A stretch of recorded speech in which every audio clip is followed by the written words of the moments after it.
A label on your panties digging into your most sensitive spots is definitely not the best feeling. Sure, you can cut it off, but often that just leaves even sharper corners that can be more annoying. But what if you've been cutting those labels wrong this whole time? Check it out. On the left, the label is sewn into the seam, while on the right, it's just hanging on by a couple of threads. Just snip those threads, and voila! It's like the label was never even there. Plus, with this little hack, you can always pick panties in the store that are guaranteed to be comfy. If you've traveled to Europe recently, you may have noticed how nasty the bottle caps have become. Yeah, according to the law, they now have to scratch your nose. They have to be attached right to the bottle. If these bottles annoy you too, try this. Once you open the bottle, rotate the cap 90 degrees and pull until one of the plastic connections breaks. And finally, turn the bottle until the cap touches your chin, not your nose, and drink. You've been using the colander in the wrong way all this time.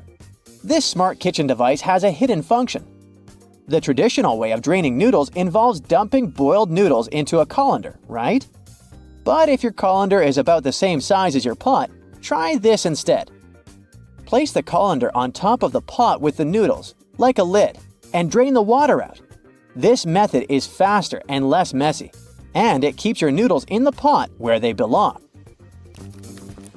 Toilet plungers and sink plungers are quite different, and the toilet version has a handy rubber flap called a flange that pops out from the cup. This flange fits snugly over toilet drains, giving you strong suction to tackle stubborn clogs. While a sink plunger won't help with toilet troubles, the toilet plunger can work on your sink or tub. Just make sure to keep that flap tucked inside the cup. And don't forget to give it a thorough clean with bleach before switching from toilet to sink use. You definitely don't want to mix things up. If you still work in an office, next time you print out something, make sure to check out this stapler built right into the printer. It can staple all the documents that fit in the slot at the same time. By the way, it's not something new. Such printers have been around since the 90s. Why buy a ruler and spend your hard-earned dollars if you can simply use a dollar bill to measure whatever you want? Only as long as this whatever is somewhere around 6 inches. A dollar bill is just about this size. Even though many people are sure that those tiny holes on the bottom left side of your iPhone are the speaker, they're actually a microphone. And speaking of iPhones, if you've got one of the latest models and your phone is out of juice but there's no socket to be found nearby, here's a nifty trick. Grab a double-ended charger cord and connect it to another iPhone 15. Boom! Your phone gets a little power boost. I bet you've noticed that the hook on a tape measure is a little loose. Well, that's intentional. The hook moves just enough to account for its own thickness, ensuring both inside and outside measurements are accurate. So if you ever thought it was broken, nope, it's just doing its job. As for the hole at the end, it's replacing the tape on the edge of a nail to get measurements from odd spots. The pockets on new suits are sewn shut to keep the jacket's shape during transportation and display. Of course, you can unpick them to use the pockets, but you need to be careful with what you put there. Anything heavy can easily distort the suit's shape. The important thing, though, is to remember to cut the threads holding the back vents together for better movement and comfort.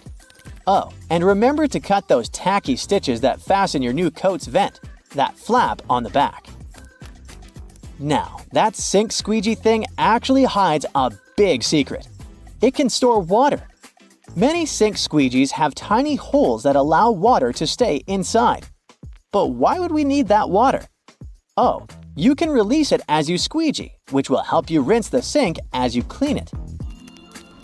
Here's a travel tip that will help you understand U.S. highways. In the U.S., highways with even numbers run east-west, and those with odd numbers run north-south.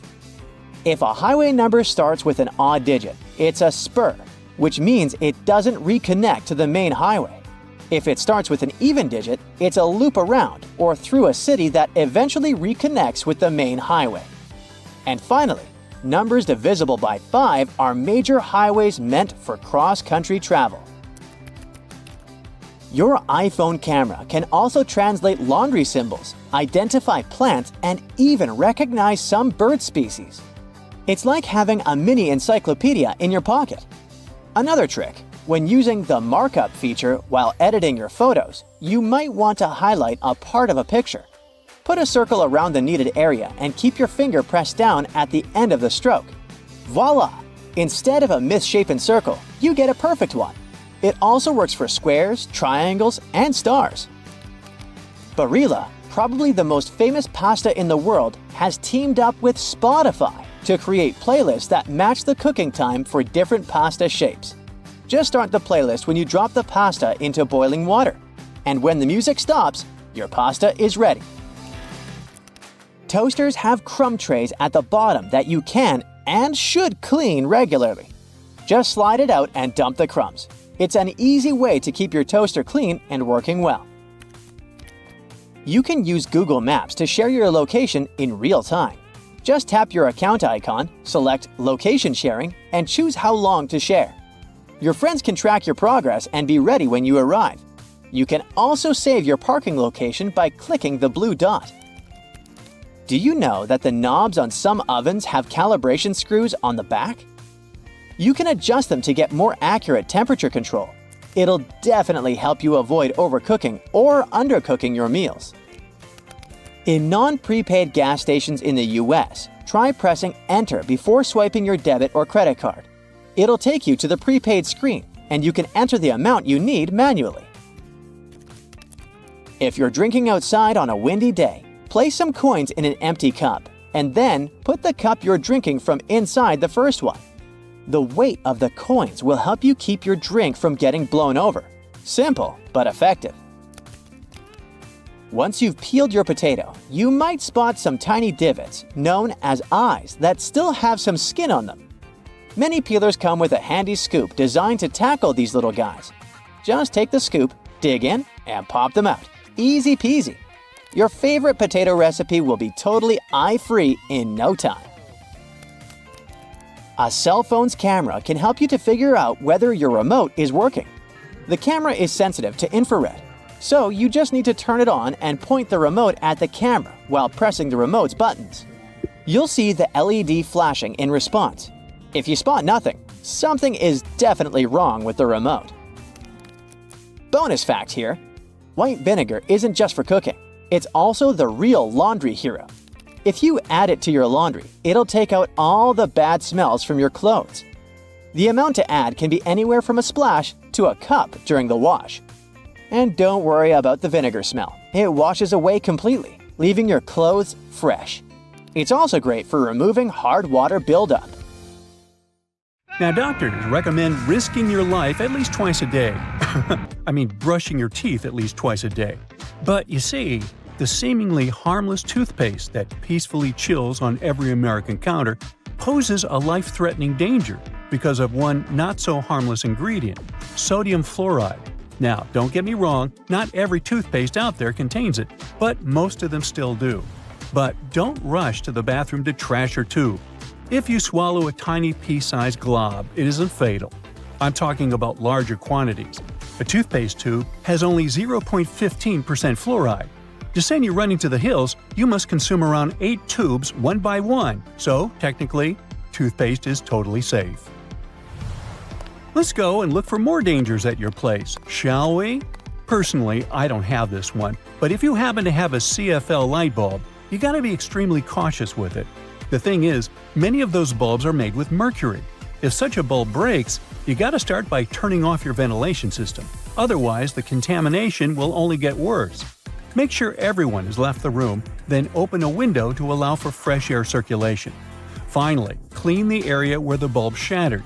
Be careful to address both wet and dry surfaces and contact specialists. Mercury vapors are definitely the biggest concern when it comes to this element. Take, for instance, a case of 2008, where a 55-year-old guy in Oklahoma tried to extract gold from old electronics using liquid mercury. Unfortunately, he inhaled too much vapor and sadly passed away just 10 days later. The contamination was so severe that they had to completely gut his house. Now, you definitely don't want your favorite clothes to get ruined by moths. so you might grab some mothballs to exterminate them. But watch out, those mothballs can exterminate you too. They usually contain chemicals like naphthalene or a paradichlorobenzene. When these get into the air, they turn into gas. That strong smell you associate with mothballs kicks in. Those fumes can actually irritate your eyes and lungs and may even cause headache. Harmful.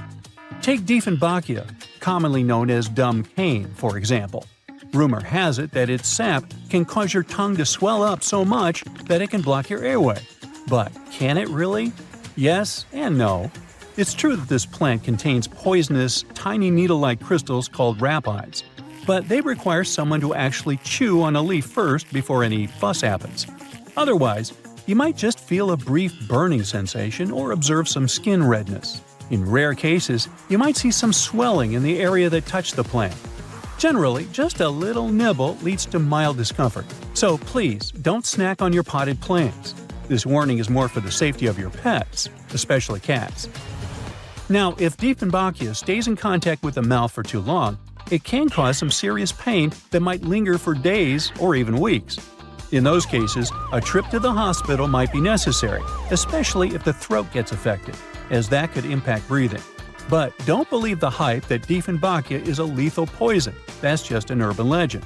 The bottom line? One must be really dumb to get poisoned by a dumb cane. Now, using a power washer can be more dangerous than you might think. The intense pressure can lead to serious injuries, and the high-speed spray can kick up debris that might cause even more harm. If you do get injured, infections can set in quickly, and without timely medical care, things can get really serious. Think severe complications, potential limb loss, or even worse. But honestly, it's not that scary. Just don't overdo it with pressure. Here's a friendly tip. Don't skip out on your weekly house cleaning, especially when it comes to the bathroom. The longer you put off cleaning it, the more risky it becomes. Bathrooms are notorious hotspots for bacteria, which makes regular cleaning essential. You definitely don't want those unwelcome guests like norovirus, E. coli, salmonella, or even Staphylococcus aureus hanging around, along with those molds and mildews. Just put things into perspective. An average toilet seat can host over 200,000 colony-forming bacteria. And here's another thing to keep in mind. If you're not careful while cleaning, you can accidentally create a dangerous situation. Mixing bleach and ammonia can release a toxic gas called chloramine. Those fumes can lead to some pretty nasty symptoms, from shortness of breath to fluid in your lungs. Guess what? If it happens, you will probably kick the bucket. And I'm not talking about the one you use for cleaning the floors in the bathroom. On a sweltering summer day, having air conditioning is definitely a blessing. But don't let that trick you into thinking there aren't risks involved. If your AC is on the older side, it can lead to various issues. For example, the ductwork and filters can trap harmful mold, bacteria, and allergens. If those aren't addressed, folks in your home might end up dealing with coughing, wheezing, or a stuffy nose. Plus, an aging AC unit can pose a fire risk. Older components tend to generate more heat as they try to keep up, and if they're not replaced, you could end up with a potential fire hazard. Faulty wiring is another concern, as many wires are tucked away in hard-to-reach spots, making them tough to inspect. So, if you have an older AC, it's a smart move to have it cleaned properly and ensure that its parts and wiring are up to date to avoid any fire risks. Snuggling under a cozy electric blanket when the weather turns chilly sounds like a dream. But if electric blankets get too hot, they might lead to burns. This risk is particularly significant with older models that don't have an automatic shutoff feature. So the best way to use such a blanket is to warm up your bed and then turn it off before you crawl in. There's also the concern of heat stroke, linked to the use of an electric blanket. Once, 2 people were discovered unresponsive in their beds beneath electric blankets. The first person's body temperature reached an alarming 106.2 degrees Fahrenheit, while the second person's temperature was 105.8 degrees Fahrenheit. So while these blankets offer comfort, it's crucial to use them wisely. Just a quick heads up about windshield washer fluid. It contains methanol, which can really pack a punch. If ingested, it can cause everything from dizziness and headaches to severe poisoning. Make sure to store it safely and keep it in the original container. Never transfer it to unmarked bottles. It can easily be confused with water and other harmless liquids, and that's a big no-no. Methanol is super toxic. For a grown-up, 2 to 8 ounces can do the trick. You know what I mean. The windshield washer fluid you dump into your car usually has about 30 to 50% methanol in it. But the concentrated versions? They can pack a serious punch with 90 to 100% methanol. Just remember, these products need to be diluted with water before you use them. The last everyday thing on our list does seem to be a great buddy of ours, especially if located in the bathroom. But although air fresheners can give your home a pleasant scent, many of them release volatile organic compounds that can build up over time and may pose serious health risks, including neurological issues and incurable conditions. I suggest, if you were to ask me, you play it safe and think about opting for natural alternatives or enhancing your home's ventilation instead. Got that? Good. Trains used to make people mad. During the Victorian era, there was this rumor that the swaying motion of train carriages made passengers, especially men, go a bit crazy, leading to some strange and dangerous behavior. The so-called railway madness was supposedly triggered by the noise of the train. To make things worse, carriages were locked for privacy reasons back then, so people found themselves stuck in tiny spaces with lunatics who could snap at any moment. If you see someone putting ketchup on some car, it doesn't mean you're witnessing them preparing a prank. It means they're just taking care of their car. Yup, it goes great with hamburgers and hot dogs, but it goes even better with cars since it has ingredients that are good at removing rust. Rust occurs when the metal gets exposed to moisture, oxygen, and heat, and due to weather conditions, it's hard to avoid it. When you leave rust for a longer time and don't deal with it, it will continue to degrade the metal. So, you need to get rid of it before your car becomes physically useless. That's when ketchup comes in. Its key ingredient is tomatoes, and they have many nutrients similar to those you can find in oranges and some other citrus fruits. For instance, citric acid can help you remove rust from metal surfaces since it eats through rust. We're not talking about the cars only. You can use it on metallic kitchenwares, furniture parts, jewelry, and rust spots on generally any metallic item. You can combine it with washing soda. It's not quite effective against rust, but when you combine it with ketchup, it'll do the work. Mix these two and apply them to the rusted area. Leave it like that for about half an hour and wash it with a wet cloth or sponge. You can combine ketchup with salt instead, or just apply a lot of it on the rusty area without using any additional ingredients. Ketchup removes tarnish from brass copper too. Put it on brass hardware on doors and cabinets, or some accessories such as bowls and candlesticks for 10 minutes to make it all shine. And also, you don't put it on meat just because of taste. Ketchup breaks down its fibers, which means it makes it more tender.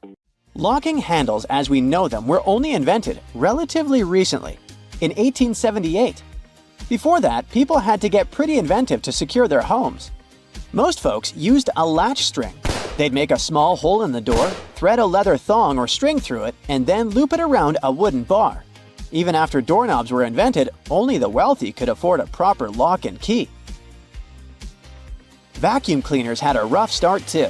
The first one was invented in 1901, but it was so huge that it wouldn't fit inside houses. Instead, vacuuming was offered as a mobile service. The machines were parked outside, and long hoses were fed through the windows. And to get to the client's house, these large cleaning machines were actually pulled by horses. Back in the day, animals even used to pull strollers. Yep, with kids inside. The stroller was first developed in 1733 for the daughters and sons of a British nobleman who might have been a bit too lazy to walk with them every day. So, the first model was basically a shell-shaped basket on wheels that could be pulled by a goat or a small pony.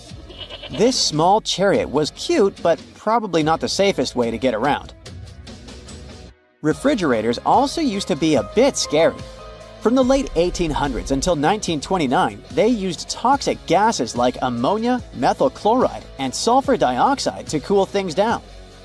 People were so concerned about gas leaks that they began leaving their refrigerators in the backyard instead of keeping them in the kitchen. This danger even inspired Albert Einstein to create a new model. In 1926, Einstein and his former student Leo Szilard invented a refrigerator with no moving parts, using safer, environmentally friendly gases to reduce the risk of toxic leaks. But it had one problem. Einstein's refrigerator was less efficient than existing appliances, so it wasn't commercially appealing. If you ever find yourself casually wandering in the forests of Estonia, don't freak out if you see some giant megaphones. These wooden acoustic giants were set 3 hours away from the country's capital by interior architecture students. That's way cooler than the hamster roller coaster I once built for a science fair, I have to admit. More than half of Estonia is covered by woods, and they're pretty proud of this natural wealth. So it's not the first art project of this kind, and there was a winding, elevated pathway and a faceted woodland cabin. The idea of the megaphones is to crank up the natural sounds of a forest and also to serve as a rest spot for hikers. These wooden beauties are large enough to host several people. And hey, if you walk this far into the woodland, you'll be thankful for this. The students were given a task to invent some concepts of a forest library. They built the megaphones off-site and brought them to their permanent spots. They're set in such a way that sounds from 3 directions meet in the center and create a cool, natural surround sound effect. Thankfully, kitchen supplies, including our beloved grills, have come a long way. Back in the 1950s, a metalworker named George Stephen had a brilliant idea while trying to create the perfect steak. Frustrated with flare-ups and uneven cooking, he decided to cut an old ocean buoy in half. This allowed him to control the airflow better. And that's how the Weber Kettle Grill was born, changing backyard barbecues forever. Have you ever used a public bathroom in the summer in your shorts and sandals and got splashed? It happens to the best of us, so no worries. If only there was some solution to this problem. Perhaps a urinal with a small hole so no liquid goes where it shouldn't. Looks pretty yucky and painful to me. An assistant professor at the University of Waterloo, Zhao Pen, and his colleagues came up with a way better solution for this sensitive issue. Their designs were inspired by physics and dogs. When a stream of liquid moves on a solid surface at a shallow angle, the splash is reduced, and the smaller the angle, the fewer splashes you'll see. You can even minimize them to a 0. And when dogs do their business, they lift their hind legs and do it on the vertical surface of a tree or a wall. I don't know if they actually care about it, but this does reduce the splash. Good job, Pluto. Talking about that, here's a fun challenge for your next family gathering. Ask everyone to fold a piece of paper in half, then in half again, and keep going for a total of 7 folds. Spoiler alert, they probably won't succeed. That's because each fold makes the paper thicker and thicker. In fact, if you had a huge sheet of paper and folded it in half 50 times, it would end up being about 62 million miles thick, which is about 2/3 of the way from Earth to the Sun. So yeah, it's impossible. The current record is held by a high school student named Brittany Gallivan, who managed to fold a single piece of paper in half 12 times, and it was a tissue paper. The USB symbol, looking like a trident, has always sparked multiple speculations about its origin. One popular idea is that it represents Neptune's trident and symbolizes power and adaptability. But there's also a little bit less exciting theory. A man who claimed to have designed the symbol in the 1980s stated that it was supposed to represent connectivity. The large circle symbolizes a computer, while the attached shapes, the circle, the triangle, and square, stand for different outputs. Look closely at a tram's overhead lines, and you'll see that its contact wires zigzag back and forth instead of going in a straight line. That's because all trams have pantographs attached to their roofs. The upper part of the pantograph is gradually worn down by the overhead wire and eventually needs to be replaced. To wear it down evenly, the wire is not installed strictly along the tram's path, but in zigzag patterns. As the tram moves, the pantograph slides along the wire, and it wears down evenly. Those cone-shaped water cooler cups? Their shape is intentionally designed to prevent users from setting the cups down. This allows employees to minimize the risk of spilling water on their desks around various electronic devices. Plus, less material is used to produce cone-shaped cups, which makes the process less wasteful and more cost-effective. It also kinda supports sustainability by encouraging people to drink their water quickly and dispose of their cups immediately after. You're probably wearing a YKK product right now. I mean, go check the zipper on your jeans. Yep, that's it. YKK stands for Yoshida Kogyo Kabushiki Kaisha, a Japanese company that makes roughly half of all the zippers in the world, producing over 7 billion zippers each year.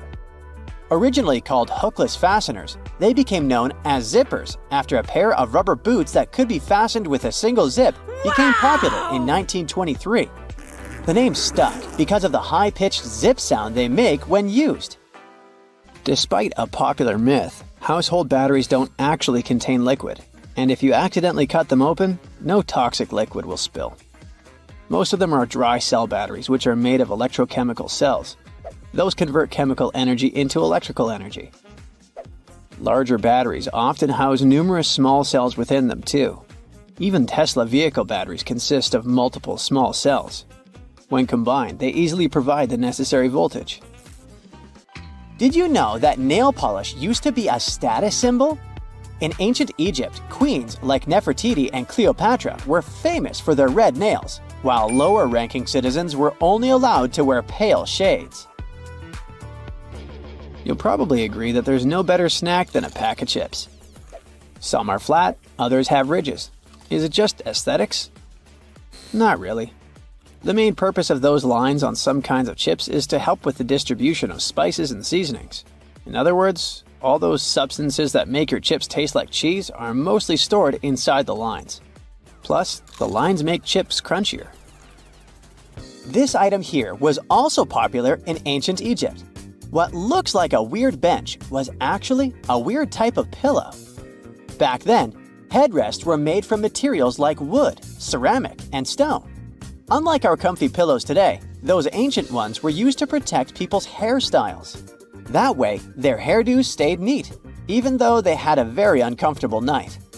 If you've left a pot on the stove and your food burned, once again, take ketchup. Its acids will ease all the scrubbing and help you with grease.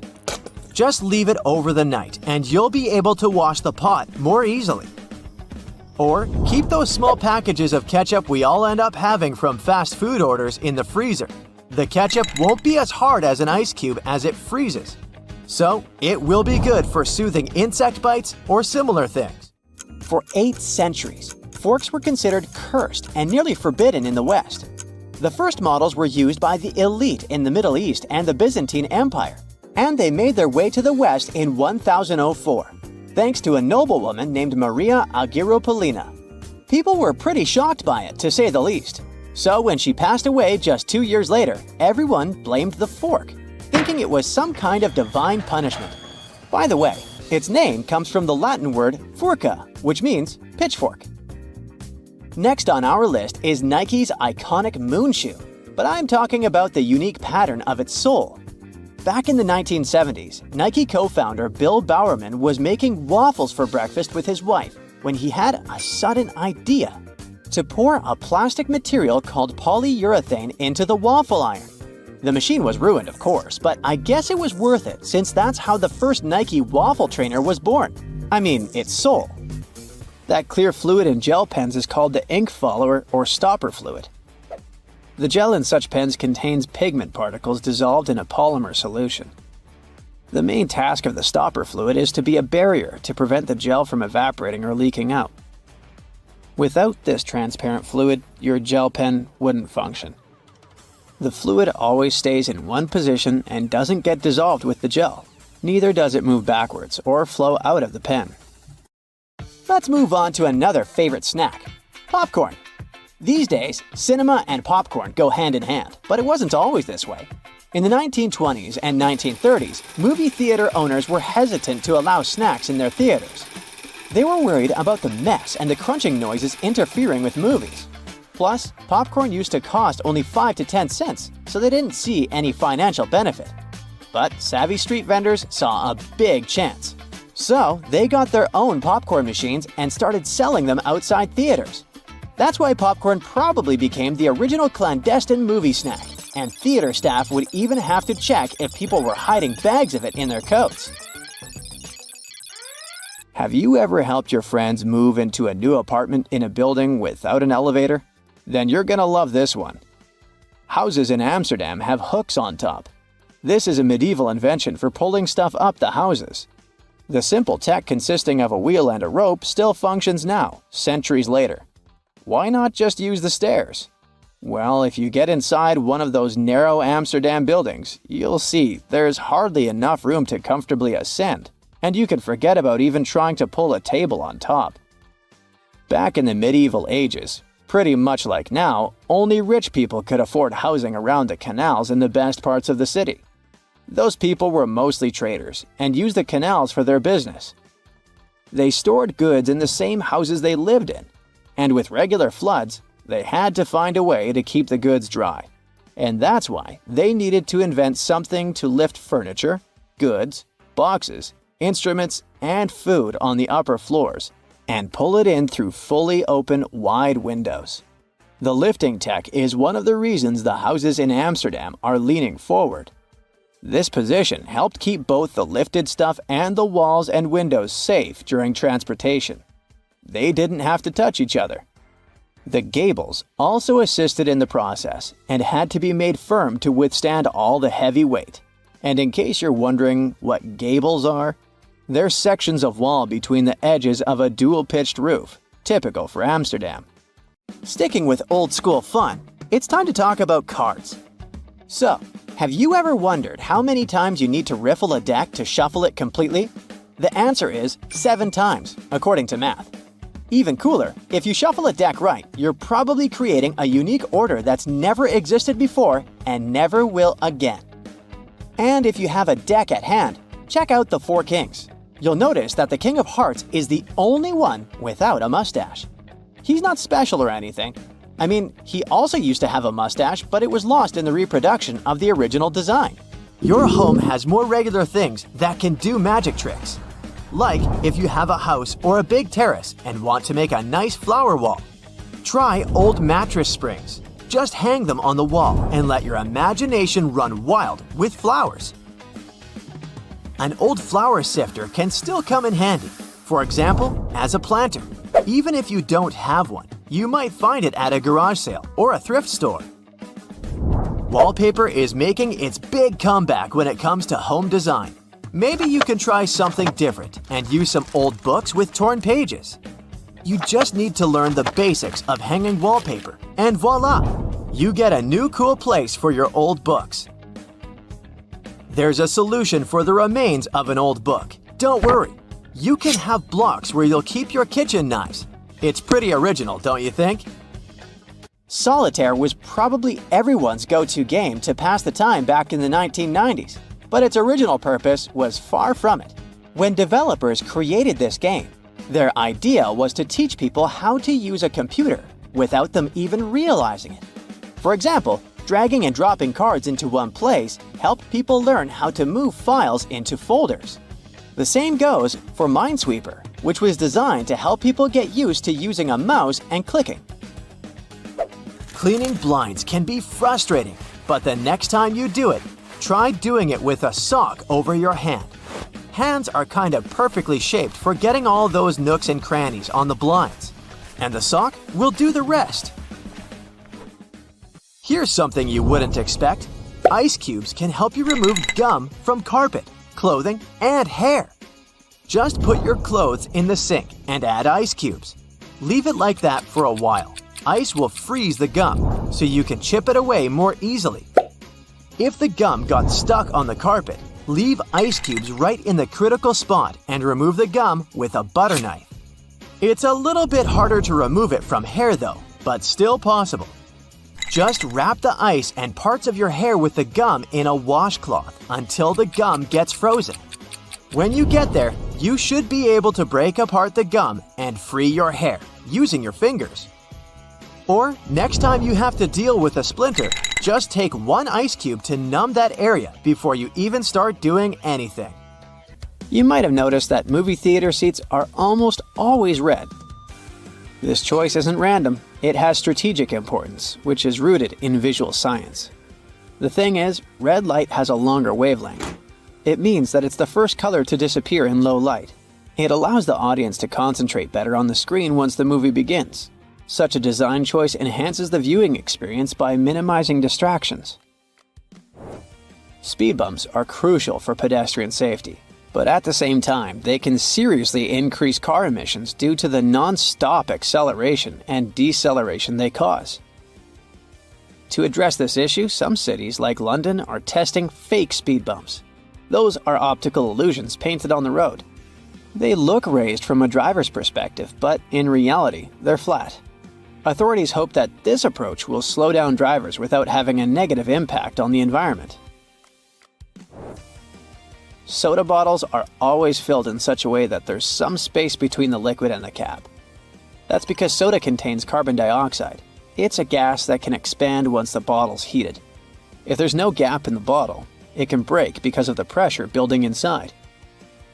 Also, when you open your drink, the gases go out in the form of bubbles, making the drink overflow. The gap helps with this problem too. If you're more into Angry Birds, Candy Crush, and other mobile games, that's totally normal. After all, more people have access to cell phones than to toilets these days. But not many of us stop to think about how disgusting our phones can be. The natural bacteria from our skin and the oils from our hands get transferred to our phones with every touch, swipe, and tap. This makes phones about 10 times dirtier than toilet seats. Yikes! You see these blades? They have notched corners to make your cutting experience smoother. Ooh! The front edge notch helps with separating blades during manufacturing, while the trailing edge notch helps the blade glide easily. And a fun fact, that notch on the front also helps you spot unused sections of the blade. Just a little visual indicator to make your life easier. When it comes to silver versus black blades, they're both made from the same stuff. But black blades are sharper and are better suited for cutting through tough materials, while silver blades strike a balance between cutting power and durability. If you want that extra cutting oomph, go for black. Oh, almost forgot. The only thing those blades aren't meant to cut is food. It has a rust-proofing oil coating, which is not safe for humans. Check this one out. It's totally giving me childhood vibes. Now, I remember my grandma having tomato-shaped pincushions just like this, and sometimes they would look more like a salad, with a little pepper thrown in there. Well, believe it or not, this salad actually has a purpose.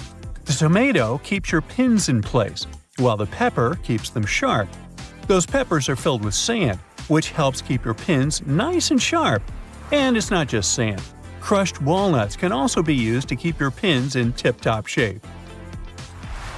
Now look at this multiple pocket tool and this little hook on it. It's a bit of a mystery, but it's actually pretty handy. I counted at least 4 different applications. 1. You can use it to carry all sorts of awkward stuff, like camping gear or heavy parcels. 2. Need to twist some wire or play around with knots? The parcel hook has got you covered. 3.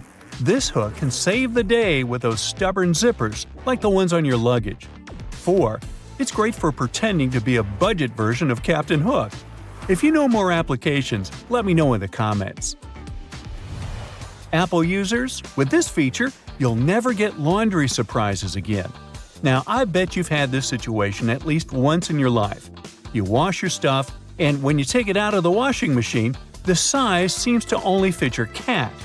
Your iPhone camera can actually translate those funky laundry symbols for you. There are 2 requirements though. You must have iOS 17, and your phone must be in English. Take a photo of the care label, go to the Photos app, and see the details of the image. Everything will be automatically decoded and explained to you. Now, many toasters come with nifty removable crumb trays at the bottom. It's super important to give these trays a good clean every now and then to keep your toaster running smoothly and avoid any potential fire hazards. Just pop them out, shake out the crumbs, and you're good to go. Where you shake them out is up to you. Those little compartments on your gas pump aren't just for show. They're actually there to hold your cap while you're filling up. This nifty feature keeps things tidy and prevents any spills or drips on the handle.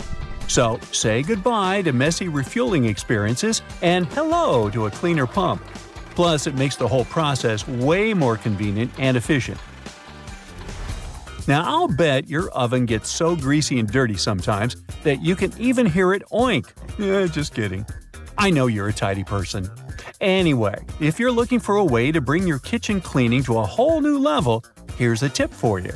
Most oven doors have handy latches that let you pop the door off for easy cleaning, saving your poor back from the strain. When you're draining noodles or potatoes, there's no need to bother transferring everything to a colander in the sink. Just throw the colander right into the pot, hold it down, and pour the liquid out. It makes life so much easier, especially when you want to save that starchy water for recipes. It's a must for authentic pasta, by the way.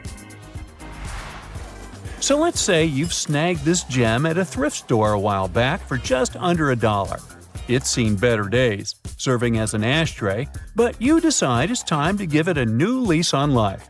Here's the lowdown on how to make it shine again.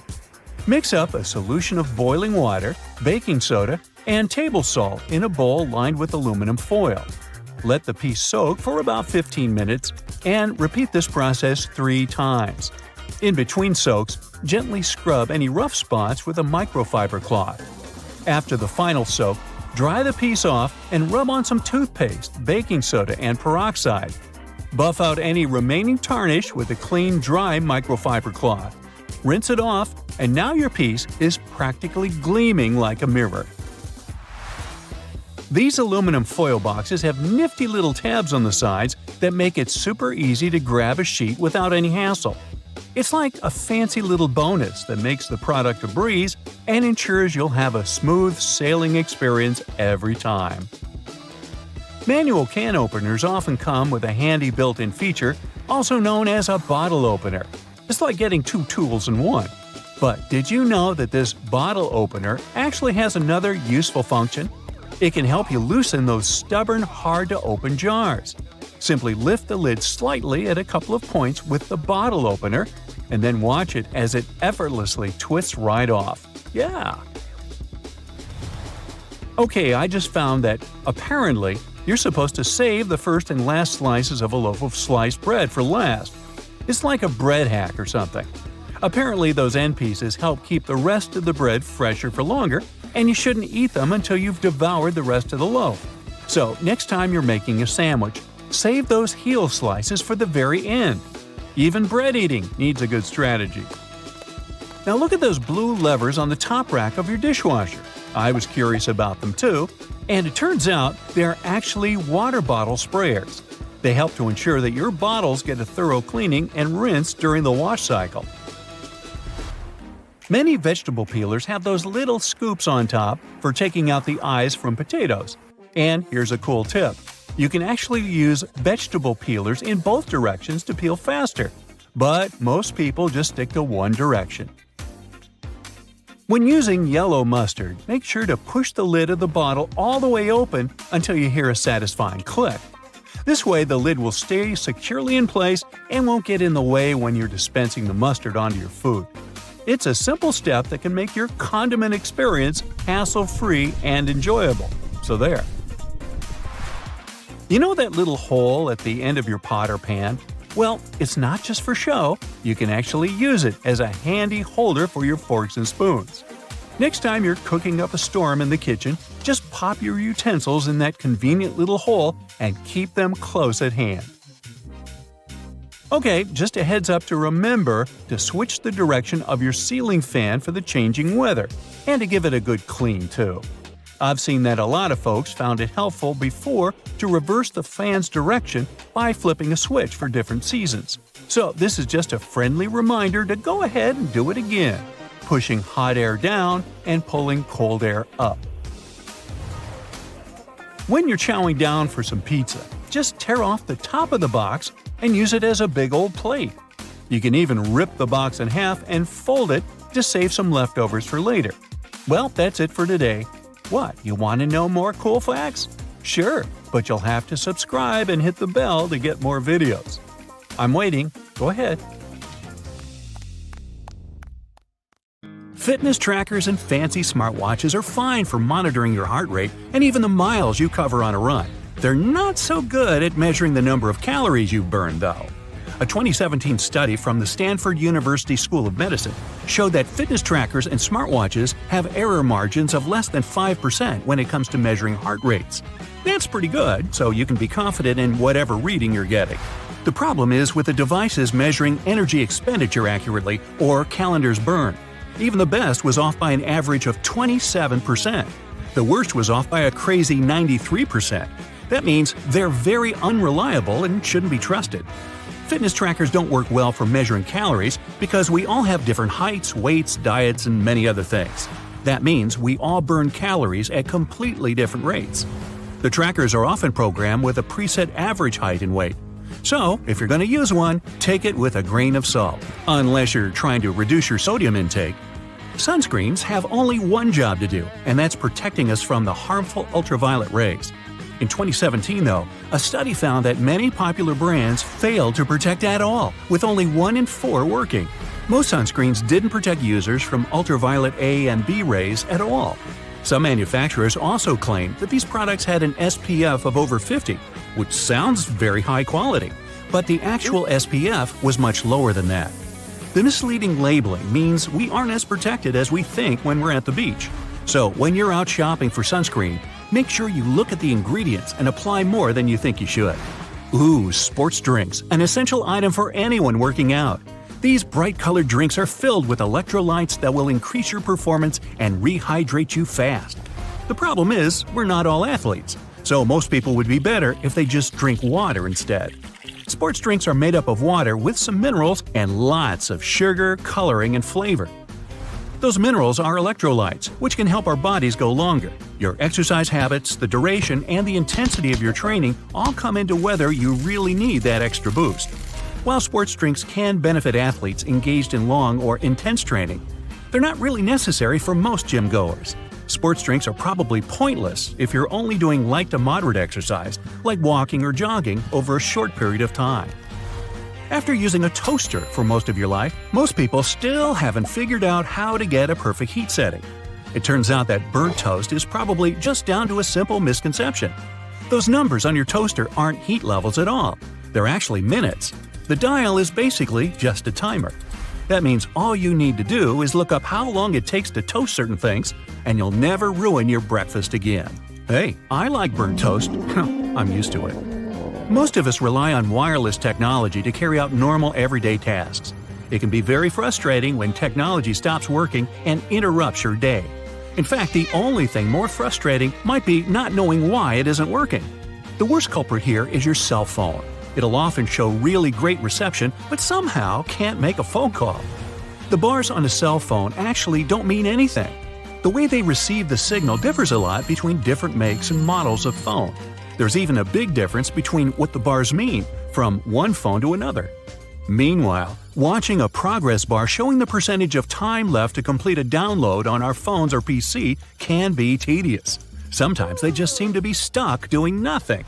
Bad news, they don't really work. At least not in the way we think. The system updates the progress bar when certain milestones are reached. A progress bar at 50% doesn't mean half the file has been downloaded. Almost all the files could have been downloaded. The point of them is to give you something visual to look at. Progress bars aren't accurate because downloads and transfers have too many variables beyond the system's control. Internet speeds and network availability are the coordinators of how quickly a download will complete, while your computer's hard drive determines how fast things process and information gets put in the right files. It's probably best to make a coffee or set things up to download while you're in bed, instead of constantly checking up on an incorrect progress bar. Elsewhere, stopping at a crosswalk and pressing the button hoping the walk signal will come up might just be a waste of your time. It turns out that all that button pushing could be for nothing. Some crosswalk buttons need to be pressed, but others don't do anything at all. The crossing symbol will just light up whenever it wants to. Some crosswalks even switch between needing and not needing a button press, depending on the time of day. That said, it can be difficult for all of us pedestrians to determine whether a crosswalk button works or not. When in doubt, just push the button anyway. You don't want to stand around waiting for no reason. With more people going into the water and sharks, well, living in the water, the fear of bumping into a not-so-friendly shark is ever increasing. This shared water space has pushed many companies to try to create shark repellents. This sounds like a good idea that should help keep both people and sharks more safe. Companies have tried everything: sprays, wetsuits, magnets, wax, and even electronic devices to repel the scary fish. The bad news is none of these products are confirmed to actually work. One in particular makes the sound of an orca. Sharks aren't too fond of being in the same area as them, but does pretending you're an orca stop a shark from biting you? If you feel safer using them, then go right ahead. But if you're looking for a shark deterrent that's 100% effective, it's just not available. Psst, here's what actually works. Stay out of the water. Rushing into an elevator and repeatedly pushing the closed door button in the US is basically a huge waste of time unless you've got the special trick. In 1990, the US passed a Disabilities Act for elevators, which meant that elevators had to ensure that someone with a disability had time to get inside one. If you're on crutches, use a cane, or travel in a wheelchair, you don't have to worry about someone accidentally closing the elevator doors before you've had a chance to pass through them. There's one important loophole to this. If you're an emergency or maintenance worker, you'll have access to keys and codes that make that button operational. This is just another example of a placebo button you're invited to push, just to make you feel like you've done something. That impatient finger poking isn't doing anything. Getting a bit warm or cold in the office? Better adjust that thermostat. Unfortunately, in the vast majority of office buildings, the system controls are kept inside air ducts, not on the wall. Technicians install dummy thermostats to give workers the illusion that they're dramatically changing the air conditioning or heat. Some are set to change 1 or 2 degrees, but they're often not connected to anything at all. Dummy thermostats came about around the 1960s. As heating prices rose, building leases often required employers to stay within specific temperatures. Faced with this problem, fake thermostats became the new rage for businesses. They offer people some feeling of control while keeping the temperature in the right range. Now, ever come across some premium PC cleaning software that promises to clean your PC and make it go as fast as when you purchased it? Yeah! These third-party PC cleaners are often made to seem like they really work, but they usually don't do much of anything at all. They'll detect non-problems and list them as problems. The worst example of this is when they list browser cookies and temporary files as having an effect on the computer's speed, when they don't. It's better to stick to the operating system's built-in cleaner. It'll work fine if you ever need to clean your computer and save you having to splash out on one that does pretty much the same thing. Well, that's all I got. Time to burn some toast. Fun fact: Olympic synchronized swimmers, now renamed artistic swimmers, don't usually wear swim caps. When they compete, they put Knox gelatin in their hair. The result resembles unflavored Jell-O. Athletes mix the gelatin with water and it turns into a gooey mixture. After that, they comb and brush the substance into their hair, pull it into a bun, and put a headpiece over it. When it all dries, it becomes really hard, and swimmers' hair doesn't fall out when they swim. They often add glitter and other decorations to make their hairstyles even more exciting. The blanket octopus is called this way because of the females of the species. They're supersized and rarely seen. They have a long, fleshy cape which encloses their tentacles. Female octopuses are large, up to 6.5 feet in length. Thanks to this cape, they look even larger and much more intimidating to potential predators. But the coolest thing about these creatures is that the male blanket octopus grows to be a mere 1 inch in length, which is smaller than a walnut. This makes the blanket octopus a species with the largest gender size difference in the entire animal kingdom. Red Bull has published a video showing the so-called world's fastest camera drone following a racing car around Silverstone's Grand Prix circuit. The The Dutch Drone Gods are a company that custom-built the manually piloted drone designed specifically for keeping up with cars moving at speeds of over 186 miles per hour. It took more than a year for Red Bull and the Dutch Drone Gods to create a drone that could accelerate twice as fast as a Formula One car, reaching this breakneck speed in just 4 seconds. The drone's top speed is almost 220 miles per hour. Recently, scientists have concluded that water might not be wet. You see, wetness is usually defined as a liquid's ability to maintain contact with a solid surface. It means that the water itself isn't wet, but it can make other objects wet. Okay. Wow. The Maldives' 1,000 rupiah banknote has captured the attention of people from all over the world and received a lot of praise for its stunning design. The note features the striped pattern of the skin of a majestic whale shark and a green sea turtle against a vibrant blue backdrop. It's already been called the prettiest currency in the world. Now, wearing a tie might be more dangerous than you think. It can reduce blood flow to the brain by 7.5%, making you dizzy and nauseous and causing headaches. Ties can also increase the pressure in your eyes if it's too tight. Plus, they're great at transporting germs. Gotta think again whether following that dress code is so necessary. A young girl from Washington broke a Guinness World Record by putting on 45 sweaters at a local library. Sophia Hayden pulled on each sweater individually all the way down to her waist before moving on to the next one. It was done to comply with Guinness World Record rules. She also had to make sure that none of those sweaters was ripped, since damaged items didn't count. As a result, she broke the record for the most sweaters worn at once. The previous record was 40 sweaters, and it was set by a French 11-year-old boy in 2022. Later, Sophia's mother admitted that it had been tricky to gather enough sweaters for that attempt. The sweaters were then donated to charity. Now, it was Louis XIV of France who is believed to have brought salt and pepper together, forming the basis for modern cooking. At that time, only rich people could afford to add pepper to their meals, and the king liked this food to be lightly seasoned with just salt and pepper.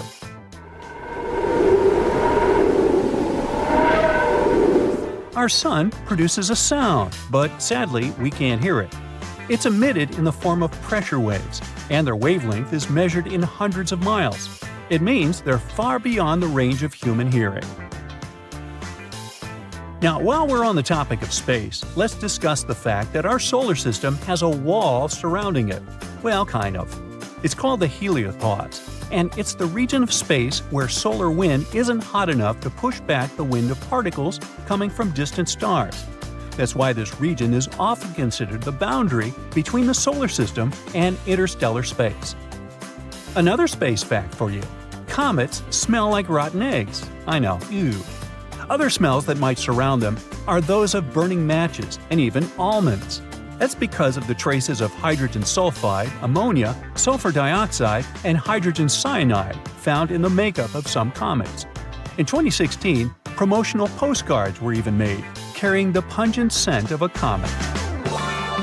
Now, in any career field, the average worker is productive for around 60% of their working time each day. But if we talk about office workers, this percentage drops drastically. One study determined that the average office worker is productive for a mere 2 hours and 23 minutes per day. The thing is, employees are interrupted in general every 3 minutes and 5 seconds. And it takes people a whopping 23 minutes to get refocused after an interruption. It means that employees get 3 minutes of work done for every 26 minutes they spend at their workplace. Unbelievable. No wonder that statistically, people working remotely are much more productive. Scottish soccer team Inverness Caledonian Thistle Football Club is known for using cameras with AI ball tracking to live stream their matches on YouTube. Well, once, in a 2020 match against our United to be precise, when a camera repeatedly tracked an official's bald head, mistaking it for the soccer ball. Uh-oh, what a blunder. Now, speaking of sports, football teams wearing red kits reportedly play better. Accordingly, the color of your attire affects not only how you're perceived by others, but also how you feel. A review of football matches in the past 55 years has shown that teams wearing red consistently play better in home matches than teams dressed in any other color. One more awesome story connected to sports. In order to draw some of the most wanted criminals out of hiding, the U.S. Marshals Service once came up with an offer crooks couldn't resist. They invited them to the Super Bowl. In December 1985, more than 100 people came to the Washington Convention Center after receiving a letter informing them that they had won tickets to the largest sporting event in the country. According to the invites, they had been selected randomly from a clearinghouse list of D.C. residents and were supposed to receive 2 tickets to the Redskins vs. Bengals game that day. But to get in, they had to come to a pre-game party to collect their tickets. And guess what? The plan worked like a charm. Over 100 criminals were arrested, which made Operation Flagship one of the most successful in U.S. police history. Now moving on. Your brain is eating itself non-stop. Wait, don't panic yet. It's a totally normal process known as phagocytosis. During this process, cells envelop and consume smaller cells or molecules to remove them from the system. Luckily, phagocytosis isn't harmful. It actually helps preserve your gray matter, keeping it in top shape. Boy, I could use more of that. Giraffes are 30 times more likely to get hit by lightning than people. Between 1996 and 2010, there were just 5 documented lightning strikes on giraffes that ended tragically. But if we consider the fact that the population of the species was just 140,000 at that time, it makes for around 0.003 lightning casualties per 1,000 giraffes each year. This is 30 times more than the number of tragic accidents involving lightning strikes that happen to people. Animals experience time differently from us humans. To smaller animals, the world around them moves more slowly. For instance, salamanders and lizards experience time not as fast as, let's say, dogs and cats. All because of the perception of time, which depends on how quickly the brain can process incoming information. And finally, snails do have teeth, between 1,000 and 12,000 to be precise. These teeth aren't like ours though, so there's no need to picture snails with silly toothy grins. Snails' minuscule teeth are all over their file-like tongues. So there. You're shopping for a bike and the friendly salesperson offers you to test the prototype for a new model using new technology straight out of space. It turns out you're already using some interstellar inventions on a daily basis. Regular inflatable rubber tires can't do so well on the perilous, rocky, and sandy terrains of the Moon or Mars. Curiosity Mars rover got some damage to its treads just 16 months into its mission. That's why airless tires relying on a mix of nickel and titanium were invented for NASA rovers. The material is flexible thanks to its tight molecular structure and can return to its original shape every time it deforms. The same airless technology should work great with bike tires down on Earth. The tires are tube-shaped and squash down whenever you roll over a bump. They will develop perfect shape memory over time. They're supposed to work best on gravel, trail, and mountain bikes. When it wears off eventually, the company plans to retread the tires to get the bike back on the trail and to make it last for years. The previous airless tire models were made of patented foam, supposed to last for up to 5,000 miles. They didn't take off because they made the bike too heavy. The new model is supposed to solve that problem and give the world innovative, lightweight, and durable tires.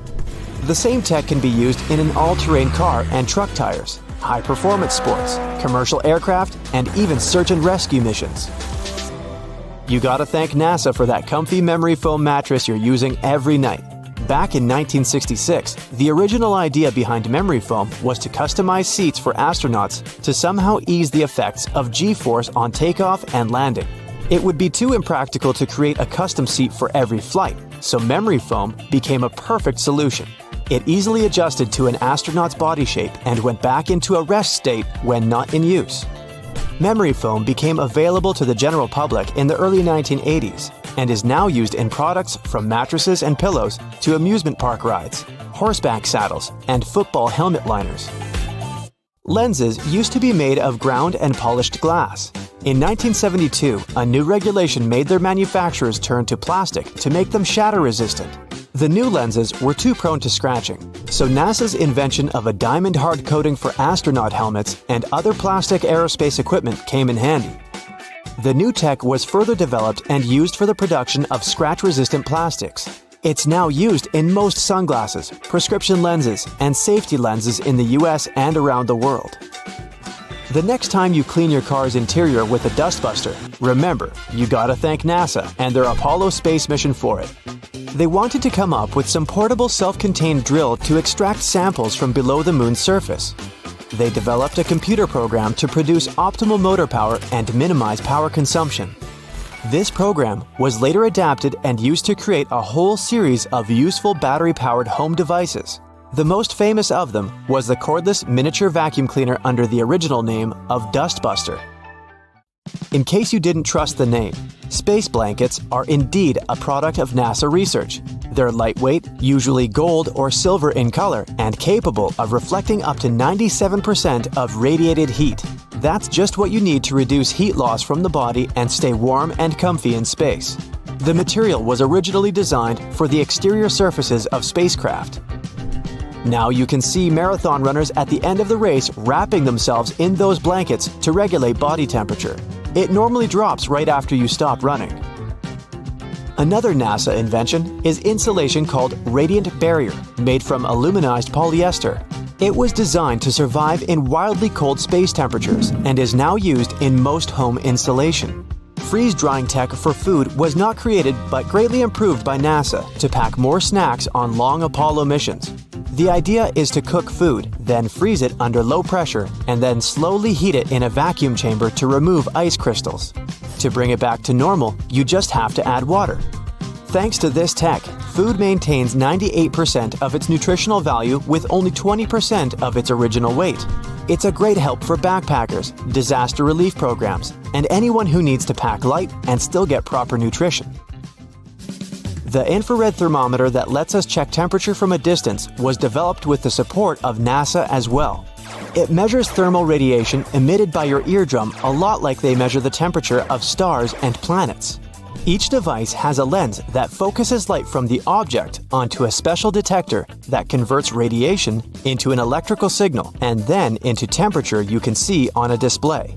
It's used for many purposes, from monitoring hotspot temperatures in mechanical and electrical systems to checking the temperature of visitors in public spaces. In the early 1960s, headsets for airline pilots used to be really bulky. They often used handheld mics to communicate. NASA needed a more reliable and lightweight technology for their missions to ensure communication, especially in case of emergencies. They got in touch with the pilots. Just 11 days later, the team came up with a microphone headset unit that could be used by astronauts to communicate with one another and with Earth.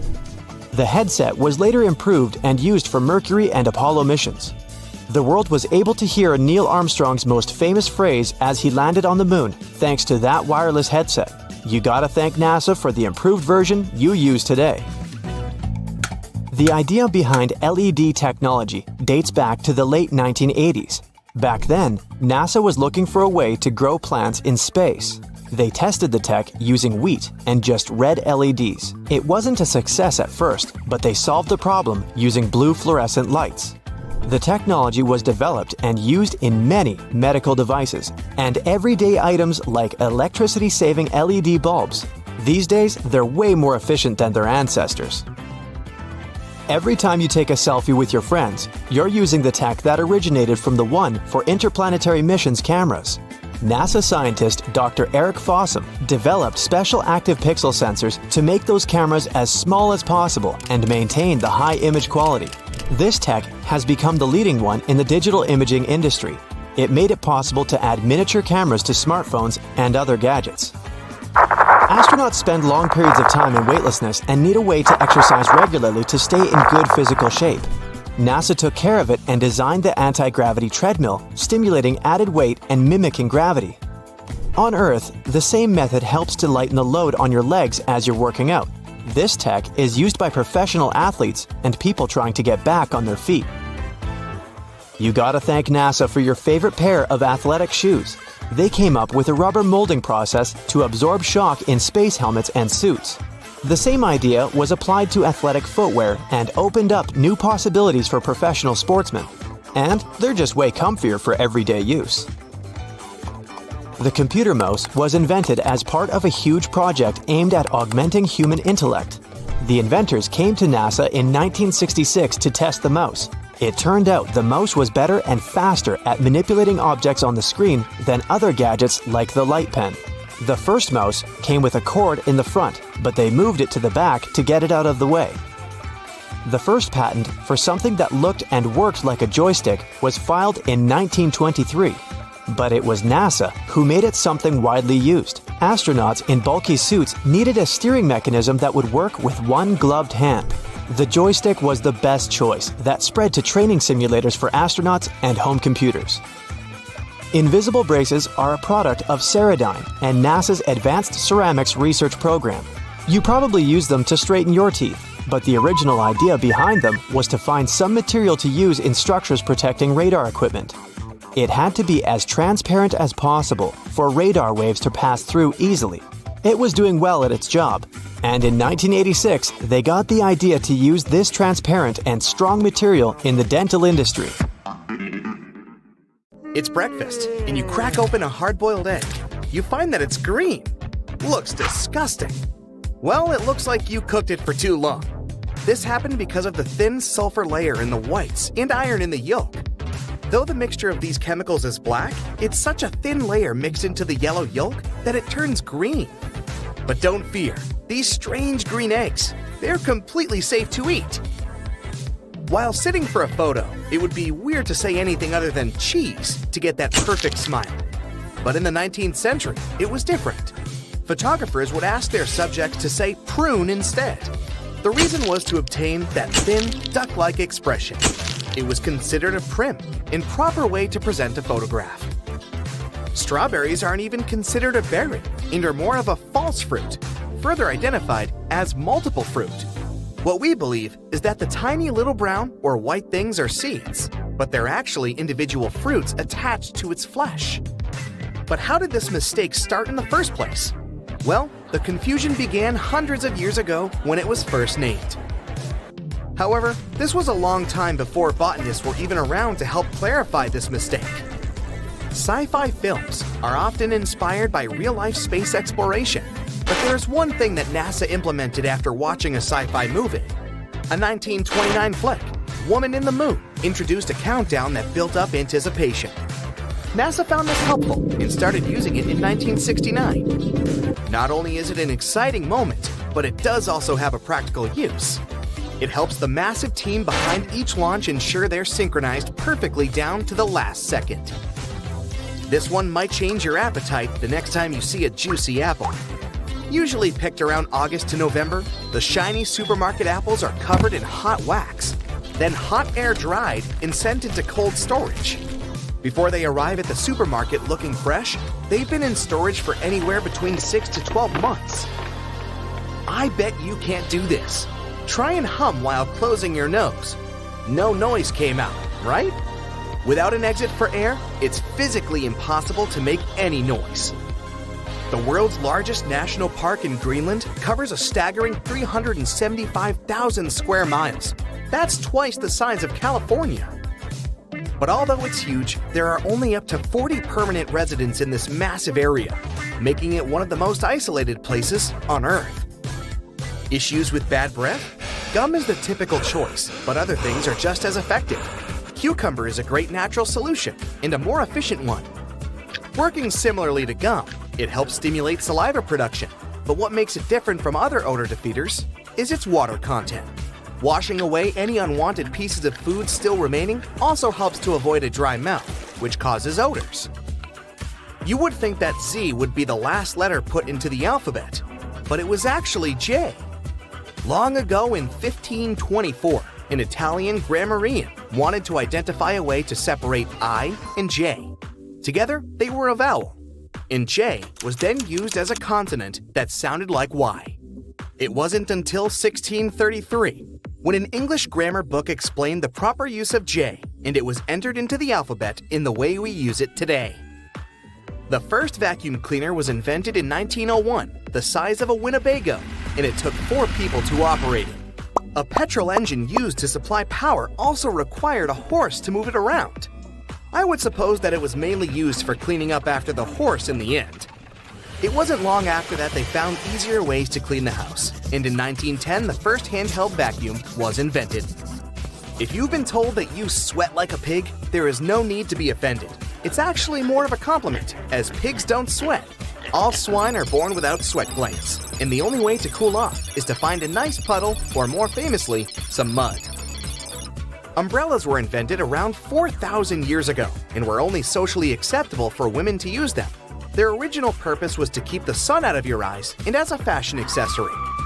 It wasn't until the mid-18th century that men were allowed to use them. In the modern, water-resistant version we use today was made. And most importantly, the very first dog umbrella was invented in 1965. Dentists can be very strict on what sweets you eat, so you would be amazed to learn that cotton candy was invented by a dentist. John C. Wharton, a dentist and confectioner, wanted to give his clients a treat every visit. Maybe he gave them this treat to ensure they came back more often. If we could theoretically build a highway to outer space and could adjust the effects of gravity, it would only take you an hour to drive to space if you drove at 60 miles per hour. Let's make this happen, Elon Musk. How heavy could a cloud be? It looks like it couldn't weigh too much as it floats easily up in the sky. But a cloud could weigh anywhere up to 1 million pounds. That massive cloud is able to float above you because the air's lighter up there and less dense than dry air below.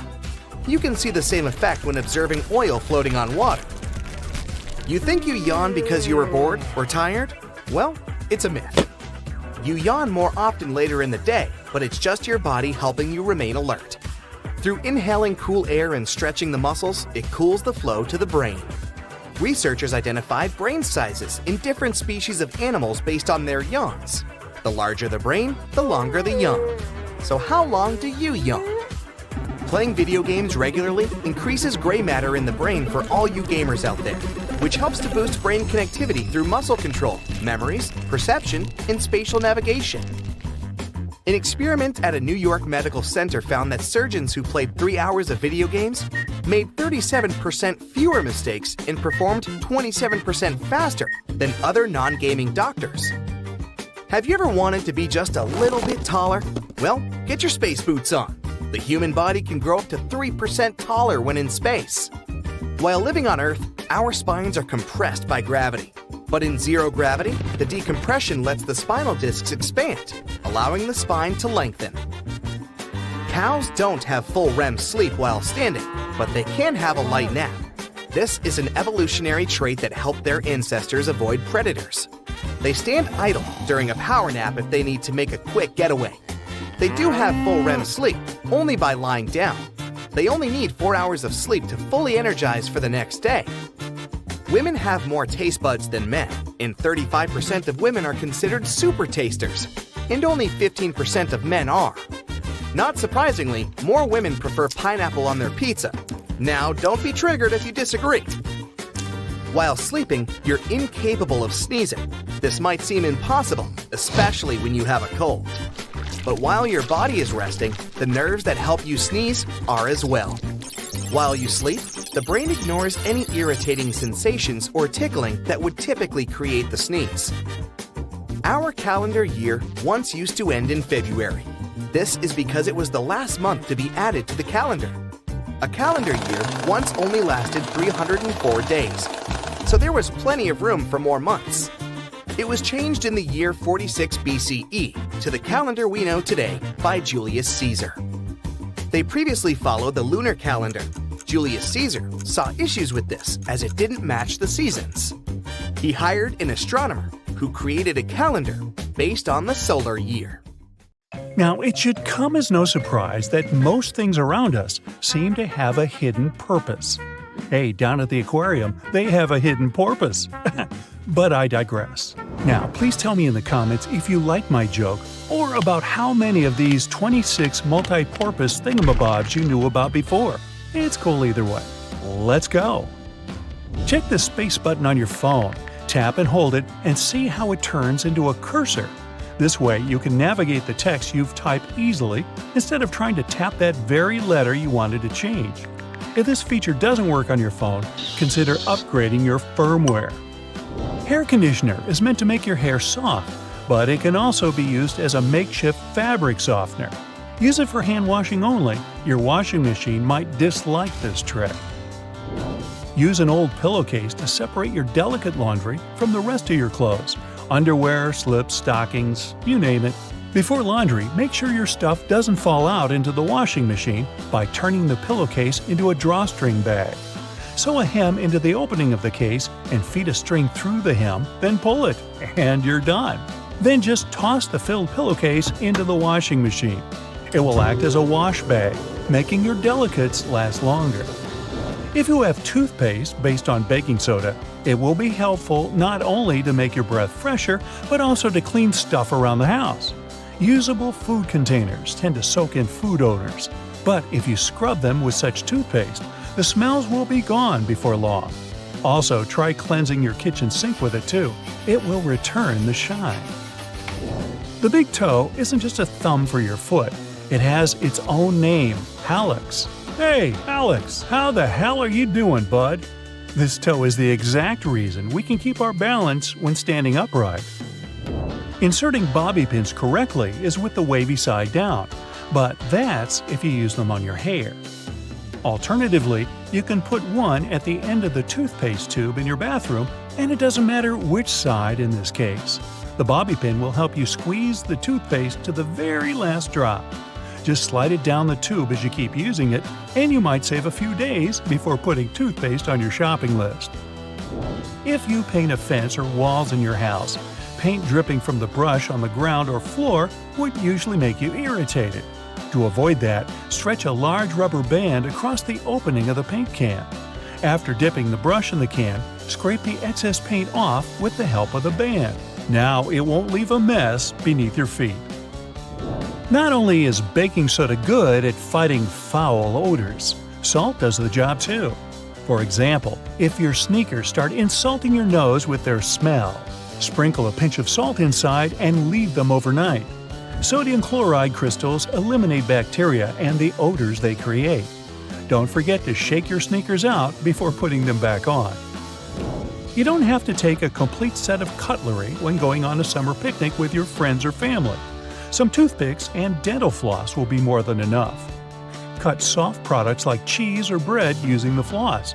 It's strong enough to cut them into smooth and neat slices. Just make sure the floss is unflavored unless you fancy your cheese and bread with a hint of peppermint. Ooh. As for toothpicks, they can quickly act as forks, and it's more fun this way.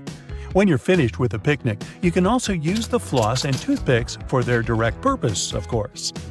Candle wax can be a nuisance to remove from furniture when it hardens, but you can get it soft again by using a blow dryer and then remove the stain with a soft cloth. Or, for better effect, put a cloth or towel over the wax strip and turn the blow dryer on high heat. The blob will soften and soak into the cloth, after which you only need to wipe the surface clean. The little dots along the edges of bus windows are called frit. Now don't worry, it's nothing to fret about. The glass is fitted into a special rubber frame, and the frit is there to protect the sealant from UV rays. It's essentially a baked-in ceramic paint that makes the edges tougher. Those flaps on your laptop charger are there to protect your wire. You can wind the wire around these clips to keep it safe and neat. Glasses or sunglasses have a frame that seems too shabby at first glance, with a bouncy and flexible feel. They're not broken though. On the contrary, it's the sign of a good product, so grab those if you have a choice. This kind of flexibility provides extra comfort when wearing and also doesn't let the glasses break or become too loose. Sandpaper can have a lot of different applications, like sharpening scissors or needles, roughing slippery shoe soles, or removing stains or scuffs from suede. As for sharpening, tinfoil also does the trick with scissors. If you don't have a special tool for your cuticles handy, take a pencil with an eraser at the other end. Just push the cuticles back gently. The thing works miracles with that. Many types of fruit, like oranges, come in mesh bags. These things are rough enough to scrub dishes or your kitchen sink. Just tie one into a tight knot instead of simply throwing it away. Now, you don't need a special money clip to keep your cash in one place. A simple binder clip will suffice. It does the job with the same efficiency. Or you can give your cash to me. I'll watch it for you. Trust me. When you come across a yogurt that comes with fruit or some sweet topping in a separate container, don't go scooping the topping with your spoon to mix it with the yogurt. The containers like this have a special structure that lets you fold them in two and simply pour the topping into the yogurt. Now, using the same plunger on your sink and your toilet is actually not the best idea. The one with the simple cup is made for sinks, while toilets require another type. It also has a cup, but an additional flap folds out from inside it. The flap perfectly fits the toilet drain opening, creating enough suction to get rid of the clog. That's what we're calling it? Okay. Fix a broken bracelet until you get it repaired using a paper clip. Latch both ends of the brake into the paper clip and twist it hard to fasten it on your wrist or ankle. If the cup of a drink you just bought has a lid and you'd like to sip it without hurry, you can take the lid off and use it as a coaster. Mess-free and neat. Packing up your jewelry for a trip or just sorting it neatly in the jewelry box, use buttons you don't need as earring holders. Put the earring pins through the holes in the button, up to 2 pairs, and lock them like you would on your ears. Clear discs that are said to stabilize your earrings and make them look better on your ears aren't actually to be worn. Their real purpose is to hold the earrings in place while they're in the package. Old tissue boxes can be used to store some other stuff when the tissues are gone. For example, you can put a bundle of plastic bags in there and get them out one by one like you would tissues. There's often a serrated opening at the point where the blades and handles of kitchen shears meet.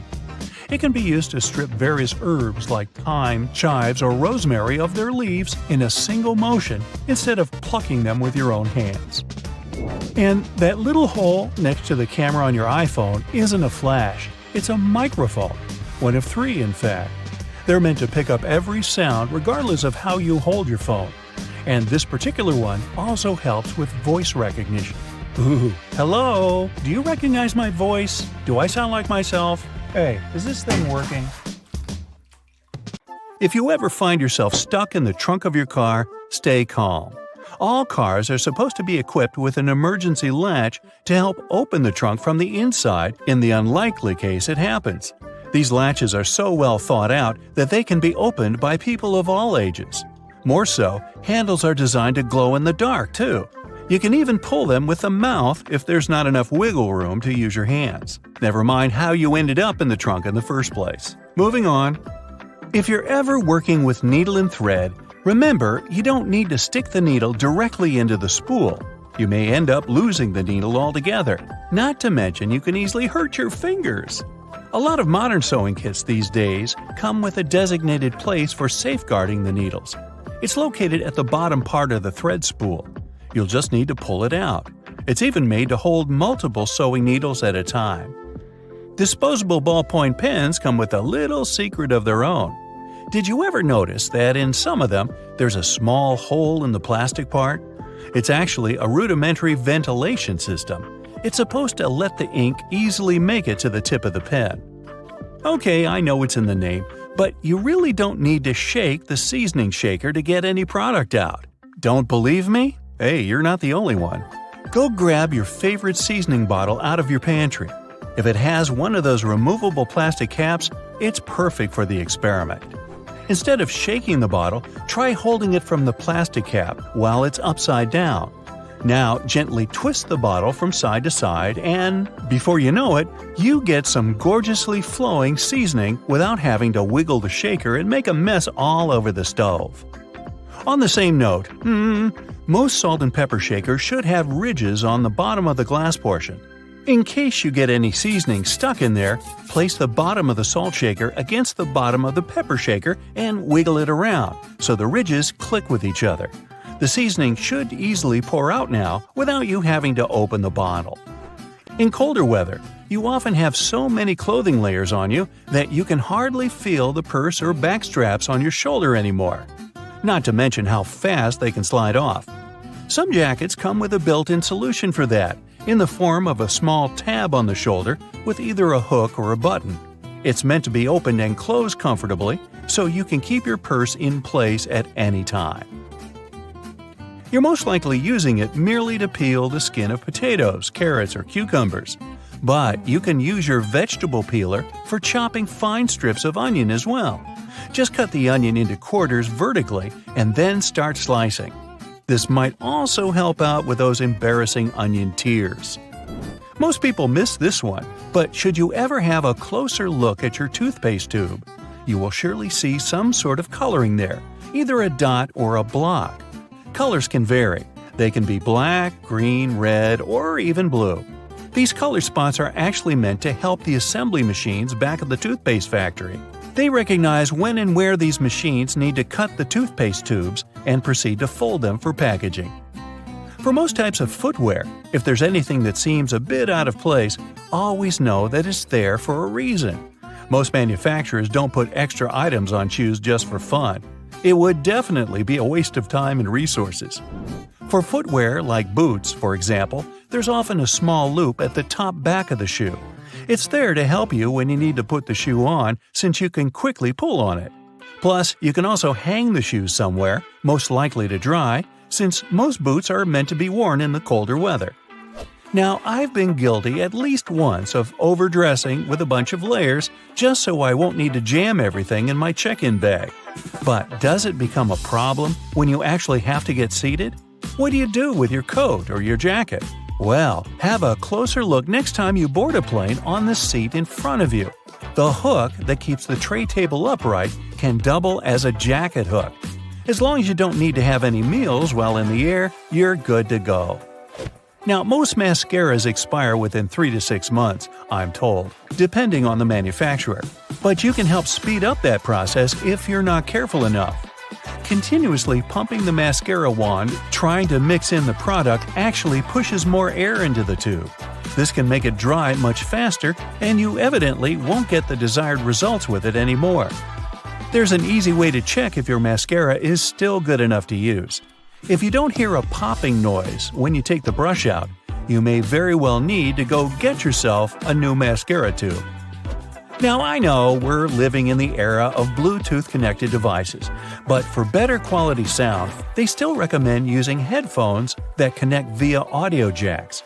Remember seeing black ridges on those jacks? They aren't there just to make them fit when you plug them into your phone or laptop. Made out of a special insulating material, these bands are meant to guard the wires when sound is being transmitted.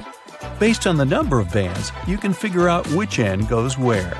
Some empty space under noodles in a cup doesn't mean the company producing them wants to cheat you out of a full portion. No.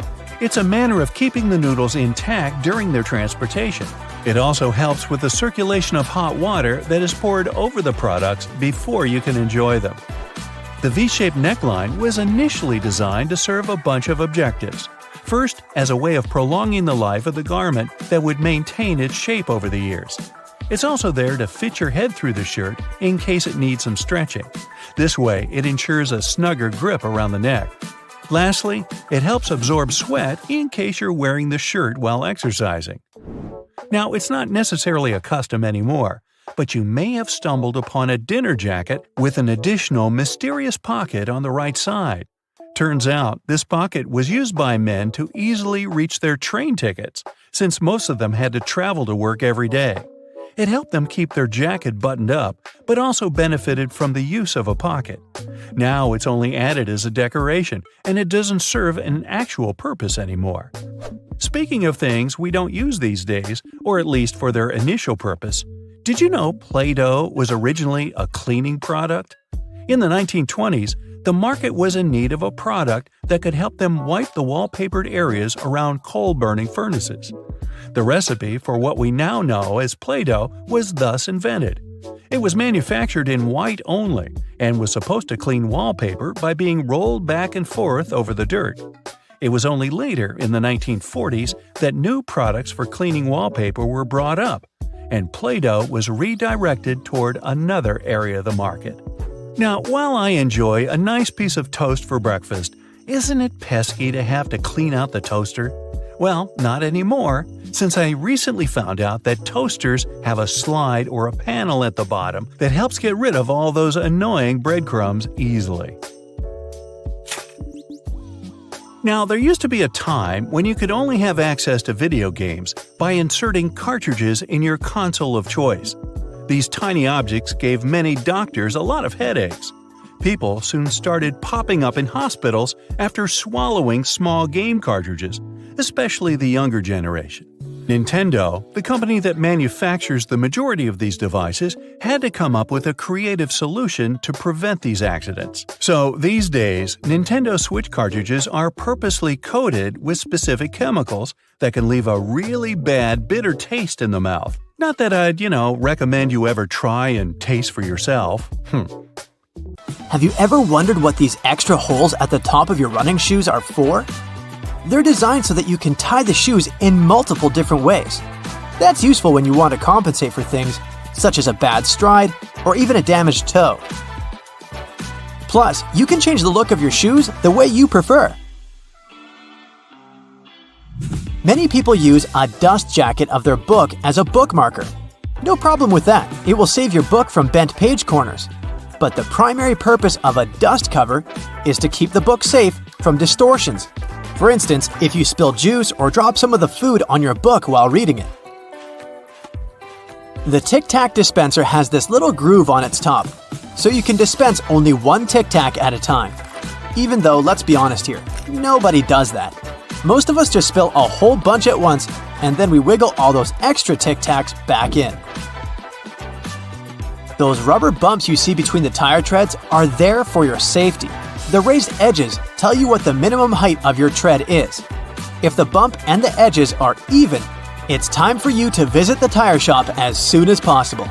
But if the bumps are well beneath the level of the edges, you're good to go.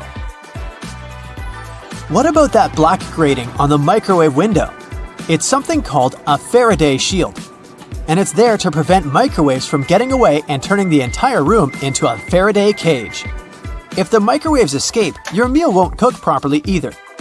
So yep, the cage is not there to make it difficult for you to see your meal while it's cooking. It's keeping the electromagnetic energy inside. How about a wrench-compatible screwdriver? Cover your screwdriver with the end of your wrench and you can increase its torque. That's why the head of your screwdriver is designed the way it is. When you have odd angles, you can use this strategy. You've probably heard those myths, the blue side of the eraser can erase the pen? False. Its purpose is to erase a pencil, but in case you're writing something on heavier paper. The blue side can remove smudges you see after using the pink eraser too. Have you ever wondered why oranges in supermarkets mostly come in the red mesh bag? It's a trick to make this food look more orange and encourage you to make a purchase. An extra tip, don't throw away the mesh bag. Tie it up so you can have a small pot scrubber to clean your sink, kitchen, appliances, and dishes. You can see golf balls don't have a perfectly round shape. Their surface is covered with many little dimples, something golf balls didn't always have. At one point, experienced golfers started noticing how, through time, older balls with imperfections, such as nicks and bumps, could travel further. Such things create turbulence in the air around the golf ball, which eventually reduces drag. So, manufacturers started producing balls with dimples so they could go farther and faster. You might have noticed that sometimes there are ridges in toothpick tops. It's more hygienic because when you break that off, you can prop the toothpick up on it, and it won't touch anything. Another safety feature you'll find, this time in your car, is a tab on your rearview mirror. With it, you can change the position of the mirror so you don't get blinded if there's a car behind you with its high beams on. So this little tab helps you control the glare of lights coming from behind. This feature showed up in the 1930s, but in the early 1970s, it became a part of standard equipment in most trucks and cars. Do you see that tiny hole on your iPhone right next to the rear-facing camera? It's a microphone, and it's there so your phone can record sound as you turn your camera around. Some cables have a thick cylinder towards the end of the cord. It's called a ferrite core or a choke. It's a magnetic iron oxide that stops high-frequency electromagnetic interference. For example, you know that annoying static noise you get if you bring your phone too close to a speaker? This interrupts your call, which is why cable cords with big cylinders are pretty useful because they prevent these things. Do you know why nearly all luggage bags and backpacks have 2 zippers? It's way more convenient and easier to open in that way. But not just that, you can also lock these 2 zippers together to keep the stuff inside your bags safer. You know how toilets at public spots like malls have those big gaps at the bottom? It's primarily for better circulation of air. This type of door also makes it easier to clean the toilet or check if it's occupied if you're standing in line.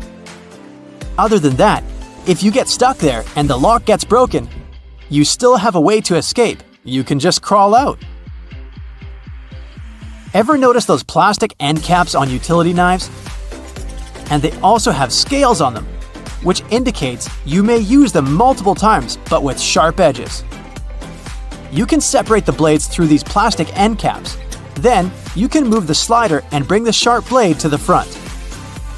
If you've ever taken a moment to examine a regular grocery cart, especially their fold-out section, you probably noticed those metal loops jutting out. They're designed to protect the items you carry in your cart. You can use them to hang bags with soft items. You don't want to accidentally squish with heavier products, like bread, or easily breakable things like eggs. Many coffee mugs come with curved notches on their bottom. When you're washing your mugs, put them against the rack at an angle in your dishwasher. This way, the water won't pool in there, so your favorite cup will be completely dry by the time you take it out of the dishwasher. If you're a McFlurry fan, you've probably noticed there's a square hole in the handle of the spoon. It's there so you can attach it to the special machine that mixes the ice cream and your favorite toppings together. The machine has a bar that slips into this square-shaped spoon and then thoroughly stirs it. And you get the spoon so they can minimize the mess during the process. Quite neat, wouldn't you say? A regular milk jug has a dent on one side. Some might see it as a random design decision, but a dent has several purposes. One of them is to get bigger if there's a gas buildup. This happens when your milk is spoiled. So you don't even have to try to check this out. Also, the dent is there so the jug doesn't burst if you accidentally drop it. The dent allows the expansion space that deals with the sudden pressure that happens when you drop the jug. Dental floss. Sure, it's important for your dental health, and it's easy to assume what you do with it. But dental floss is great in the kitchen as well, because it's a very precise cake slicer, way better than a regular knife. Most kitchen shears have a serrated opening right there at the center where the blades and handles meet. It's something you can use to trim difficult herbs such as rosemary, thyme, or chives. Because of this opening, you don't need to pick the leaves off by hand, but de-stem them in one motion. The majority of gelatin containers or single-serving yogurts come with a tinfoil lid, and in most cases, you can use this covering as a disposable spoon. Just peel away the covering, and after a couple of simple folds, you'll have a perfect little spoon for your midday snack. Various types of cheese have holes for a reason. For example, Swiss cheese is made with special bacteria that produce carbon dioxide. As the CO2 is emitted, it blows like bubblegum, leaving tiny craters, also known as cheese eyes. Then the cheese is cooled down, but the holes stay in place. Over 40 billion Oreos are made every single year. It's the world's most popular manufactured cookie. The geometric design stamped onto these cookies has the Nabisco logo, the symbol of European quality, surrounding the word Oreo. William Tournier created the chocolate cookie design we see today back in 1952. If you use reusable bottles, you probably know that sometimes they smell. Even if you only use it for regular water, it still smells. But it's not the water that smells, it's the microorganisms in it. If you drink water from a bottle, the particles of your saliva and sweat stay in there. Those bacteria start to build up in the bottle, causing the smell. So, if you choose reusable bottles, make sure to wash them every day to prevent those bacteria from building up. After washing, let it dry completely before using it again. Not only are the jeans blue, but the police officers' uniforms as well. The first official police officers appeared in the 19th century in London. They were given a blue uniform to contrast with the red and white uniform that military workers had already been wearing. 2 decades afterward, the police force was adopted in the USA, and they followed the patterns. The uniform is still blue nowadays because it proved to be a good color. It's not that visible in dark hours, and police officers can observe things and people staying unnoticed. Also, stains aren't that visible on dark material. And, well, everyone knows that police officers wear blue and they're recognized it. So, why change that? Baby carrots are tiny, and unlike regular carrots, wet, not unlike baby humans. Baby carrots aren't some special sort of carrot. They're actually made of regular carrots by cutting off the skin and outer layers and then polishing them to look that pretty. The problem is they can't retain moisture. A regular carrot retains some water inside because of the layers that lock it in. Once they're chopped out, baby carrots can dry out easily. So they usually sell them in bags with some water inside. Jeans have metal rivets, and they're there from the very beginning. Jacob Davis, the man who made the first pair of jeans, added copper rivets to spots where pants are more likely to rip, flies and pockets, to make them stronger. Today, they have more of a decorative purpose, since they are distinctive and traditional for jeans. Another special thing about jeans is those tiny pockets they have that seemingly serve no purpose. Well, maybe it's true now, but years ago, when many cowboys were wearing jeans, the pocket was made specifically to keep a pocket watch there. Also, back then, a pair of jeans had just 4 pockets. That tiny pocket, the watch pocket, 2 big pockets in front, and just 1 pocket in the back. Car headrests are all about comfort, and detachable headrests are all about safety. If you pull the headrest out, you'll see 2 sturdy metal bars. If you ever get locked or trapped in a car, you can use the bars to smash the window and get out. Those little red spots you sometimes see after you crack an egg are nothing to be worried about. Tiny blood spots can be caused by a small rupture in a blood vessel of a hen as it was laying the egg. Eggs with these blood spots are safe to eat, but that spot can be removed if you want. It won't affect the taste of the egg. Oh, that's comforting. Hidden within the Toblerone logo of the mountain is the image of a bear standing on its hind legs, about to eat that yodeler over there. No, not really. This is because bears are a big part of Bern, one of the biggest cities in Switzerland, where the founder created the triangular chocolate treat. Toblerone is also a play on the founder's family name, Tobler, and the Italian word Torrone for honey and almond nougat. The space below a cup of noodles is there to protect the noodles during transport. This technique is called a middle suspension. Not only are they protected better in their styrofoam cup, but it also helps those noodles soften more evenly and quickly. Even though you might have noticed that the hole on the barrel of ballpoint pens has no purpose, it does. It's called a venting system, which helps the ink flow more smoothly. This way, an even amount of air pressure is created inside and outside the pen, allowing the ink to flow into the point easily. It's not an accident that soy sauce bottles have 2 spouts. The sauce is liquid, and it flows out of the bottle pretty quickly once you turn it over. Most Asian food lovers will admit they've spilled it at least once in a lifetime. That's why nowadays, restaurants prefer serving soy sauce in special bottles that have 2 spouts. This design allows you to control when and how much sauce will come out. Just put your finger on one spout while you pour the sauce through another. If you press your finger tightly to the spout, the sauce will stop flowing, and if you remove your finger, it will flow again. And please do not remove your finger in a restaurant. It will freak everybody out. You've probably noticed that train and bus seats are covered in fabrics with weird patterns. Any idea why? They use these patterns to cover any germs and stains on the seat. Oh boy.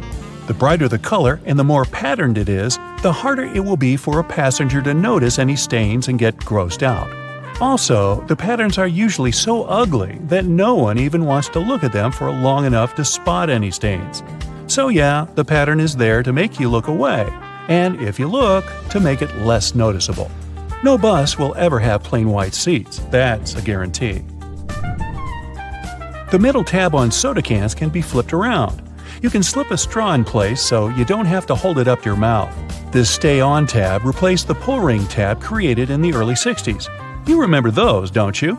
Those could be quite sharp and easily discarded where they could be a menace for others. Now you can pop your straw straight into one. Also means you can produce some bubbles and make a mess like a 3-year-old. Sometimes, when you purchase an article of clothing, you receive a plastic baggie with an extra button and a swatch of fabric.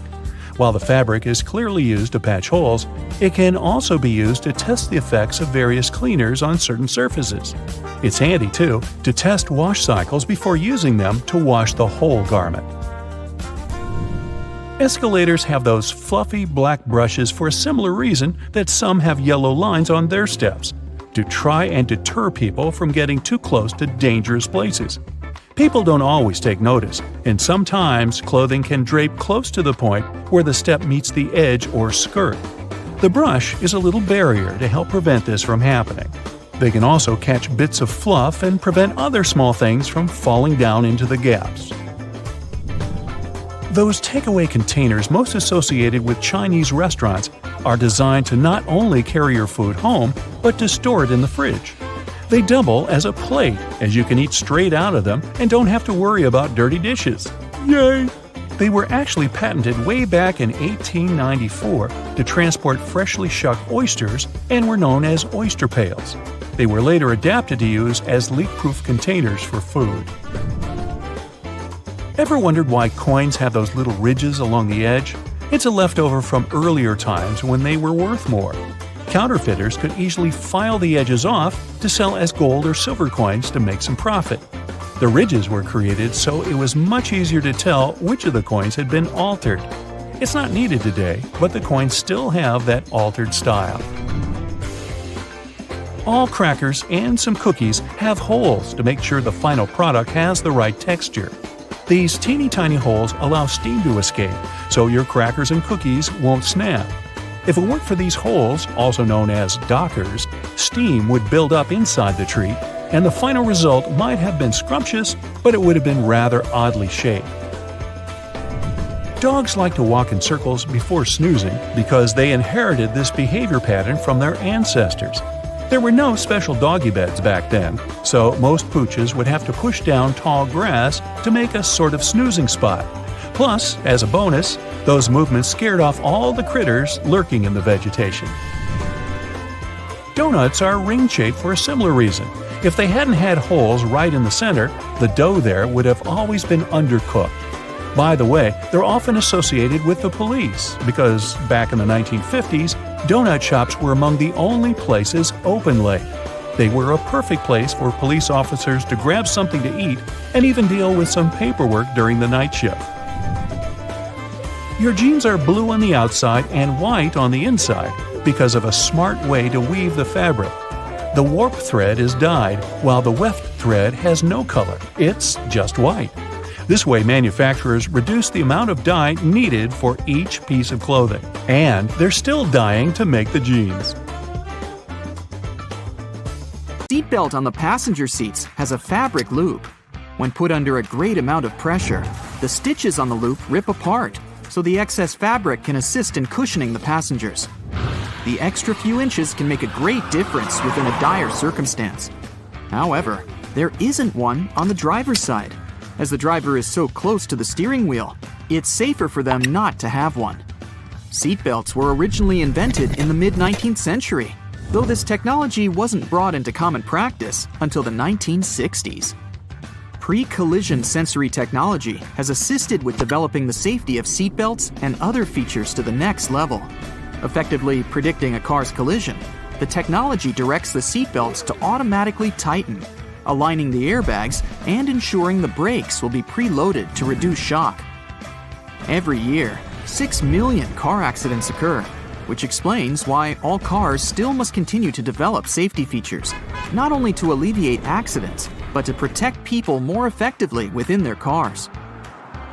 The materials that make up the body of cars only started getting replaced within the last 25 years, ranging from aluminum and magnesium alloys to carbon fiber composites. These lighter materials not only enable a more fuel-efficient journey, but they also ensure that when a car is in an accident, its build provides a crumple zone.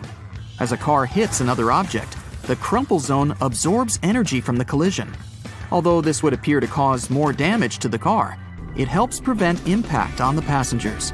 Front and rear bumpers are very underrated, and due to their long history of being used in cars, you can't imagine a time we didn't use them. They were invented in the late 1800s. The bumpers evolved over the years to the point we don't even realize we have them.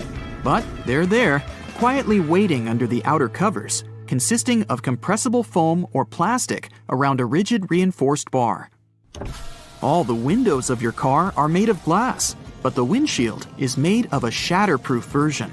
It's laminated, so whatever might hit it, you can be sure there won't be any shards of glass falling into the front seats. Normal glass was used up until the 1950s. As vehicles became more prominent, they made modifications to ensure safety.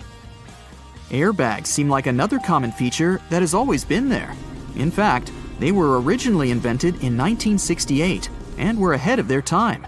They slowly gained popularity, and through safety precautions for cars, they eventually became mandatory for all cars to have, only in 1998. They have since developed from just being an airbag within the steering wheel. Today, depending on the vehicle, they can be located throughout the car, ensuring all potential passengers will be protected. Crash sensors connected to an onboard computer detect when a collision occurs and trigger the bags, inflating within milliseconds and providing a cushioned safety within a blink of an eye.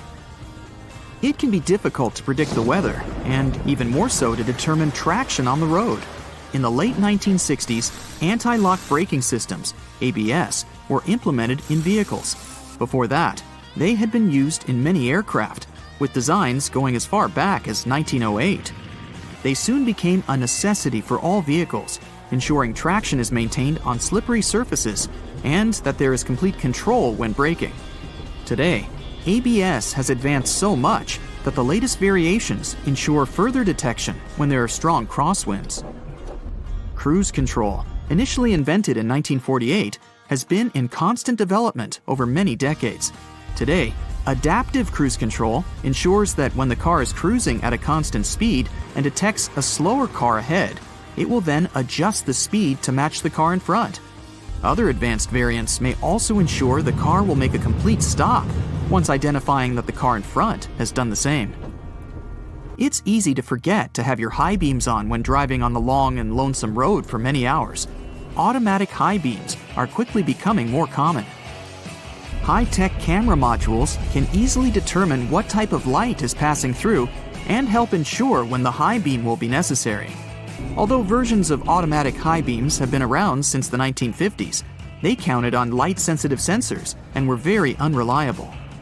The new varieties can identify the sources of light, whether it's from the sun, directly from a car's light, or even from the reflection on a sign, ensuring you won't cause issues with other drivers. It's a pain in the neck to have to ensure there isn't anyone creeping into that semi-visible corner, the blind spot, which causes around 400,000 accidents per year. Solar sensors within rear bumpers of vehicles and blind spot monitoring systems watch and identify adjacent lanes. They alert the driver that a vehicle may be in the lane beside them, whether by flashing lights on the dash or from beeping sounds. This way, they help to alleviate the many concerns the blind spot causes. 1.6 million road accidents are caused by texting and driving, and fatigue normally causes up to 10% of all car accidents per year. The Driver Attention Monitor helps to alleviate both statistics. It works through sensors that monitor the car's movements and the amount of steering corrections to ensure the driver is paying attention to the road. When the system identifies that the driver isn't completely awake or is slightly distracted with their phone, it will prompt signals to suggest it's time for a break. Tires are among the most critical components for your car, with a close relationship with whatever path you take. Many safety features rely on the tires themselves for their own independent purposes. That's why it's super important to ensure the tires are always in top condition. Tire pressure monitoring systems check the air pressure of all 4 tires, ensuring you're aware when they need their pressure increased to avoid the risk of a blowout. The constant evolution in technologies continues to ensure you stay safe on longer stretches of the road. Lane departure warnings focus on the lines on the road, ensuring the car stays within. Whenever a car starts drifting over a line in the road without signaling to do so, the camera-based feature identifies and signals to the driver. The lane keeping assist feature follows the same method of identifying when the car is intruding the bordering lane. When it gets too close, it will readjust the steering and center the car within its appropriate lane. Other features in more advanced cars have autonomous driving capabilities. The autopilot systems have taken cruise control to the next level. Not only does it allow the vehicle to steer itself in the intended lane while maintaining a set speed, but it also changes lanes when required, making the ride more and more efficient. Some safety features are only just making a trend in car models worldwide. For example, night vision using thermographic cameras to look out for pedestrians and animals nearby. It goes within the infotainment screen, facing frontwards and identifying objects from their heat signatures. It's estimated that there are over 1.4 billion cars in use worldwide, and as the world's population increases, it's expected that the number of cars will follow suit. Safety features will continue to adapt further beyond what we know of today. Infrared headlights will be further adapted to be used in conditions with poor visibility, like storms, snow, and fog. They'll be capable of enhancing the visibility of the driver in all conditions without affecting the sight of passing drivers. Driver override systems will soon be able to monitor and identify human behavior. Whether due to reckless conduct on the road or for other safety precautions, cars will soon have the functionality to take complete control of themselves, ensuring both the passengers and the driver's safety. Augmented reality windshields are in early development already, providing some indicator reflections from the dash onto the windshield. So it's quite possible that soon all necessary directions from maps and alerts will appear right in front of the driver to ensure they never take their eyes off the road. Airbags will soon not only just be used within a car to ensure the passenger's safety, they will also activate from the outside of the car once they identify a definitive collision. The airbags will inflate outwards, covering the entire outside of the car and drastically reducing its impact. It may be so advanced that the bodywork of the car won't even need to be buffed out. The future technology of cars is expected to be so progressive that the cars themselves will have their own form of communication, not with human drivers, but with other cars. Just imagine cars communicating and sharing information as they identify roadblocks, issues on the road, or disruptive weather patterns. It will all ensure the most efficient and safest route possible.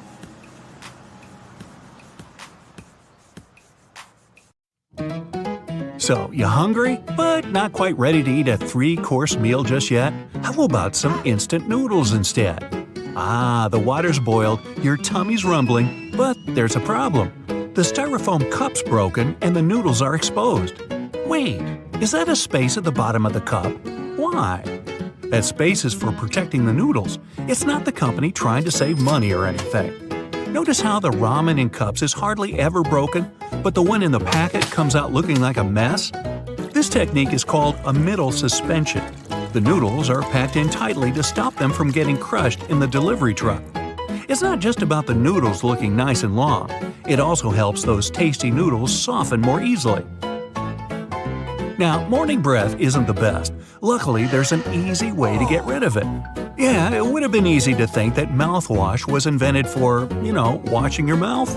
Well, mouthwash was originally invented and sold as a floor cleaner. It was sold to hospitals as an antiseptic for years. It never really took off. Some genius in marketing rebranded it as a mouthwash, and the rest is minty fresh history. So, after you've cleaned your teeth, just remember, rebranding can be pretty powerful. It's hard to imagine a world without the internet these days. No streaming, no online games, or pictures of cute little kitties. Yeah, that's not what it was designed for, but who cares, right? The prototype internet was called ARPANET, or the Advanced Research Projects Agency Network. This machine was very sensitive. To stop anyone from turning it off, some clever scientists stuck a piece of paper on it with these powerful words. "This machine is a server. Do not power it down." It was written in red ink. Hey, nice touch. Having your professor scribbling in the margins of your notebook isn't exactly new, except that margins weren't designed for that. They're rat protection.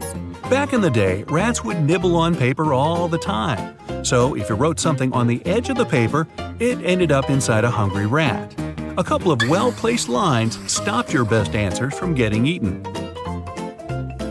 Hey, I can't finish this pizza. Time to cover up those leftovers. Luckily, I have plenty of plastic wrap. A little tug, and the roll just jumped out. Prison break! If you look at the wrap's home, the long, thin box, there's a special little feature that can help you. A cardboard tab on each end. Push them in, and the roll's not going anywhere. Strange that I've never seen them before. It's lunchtime.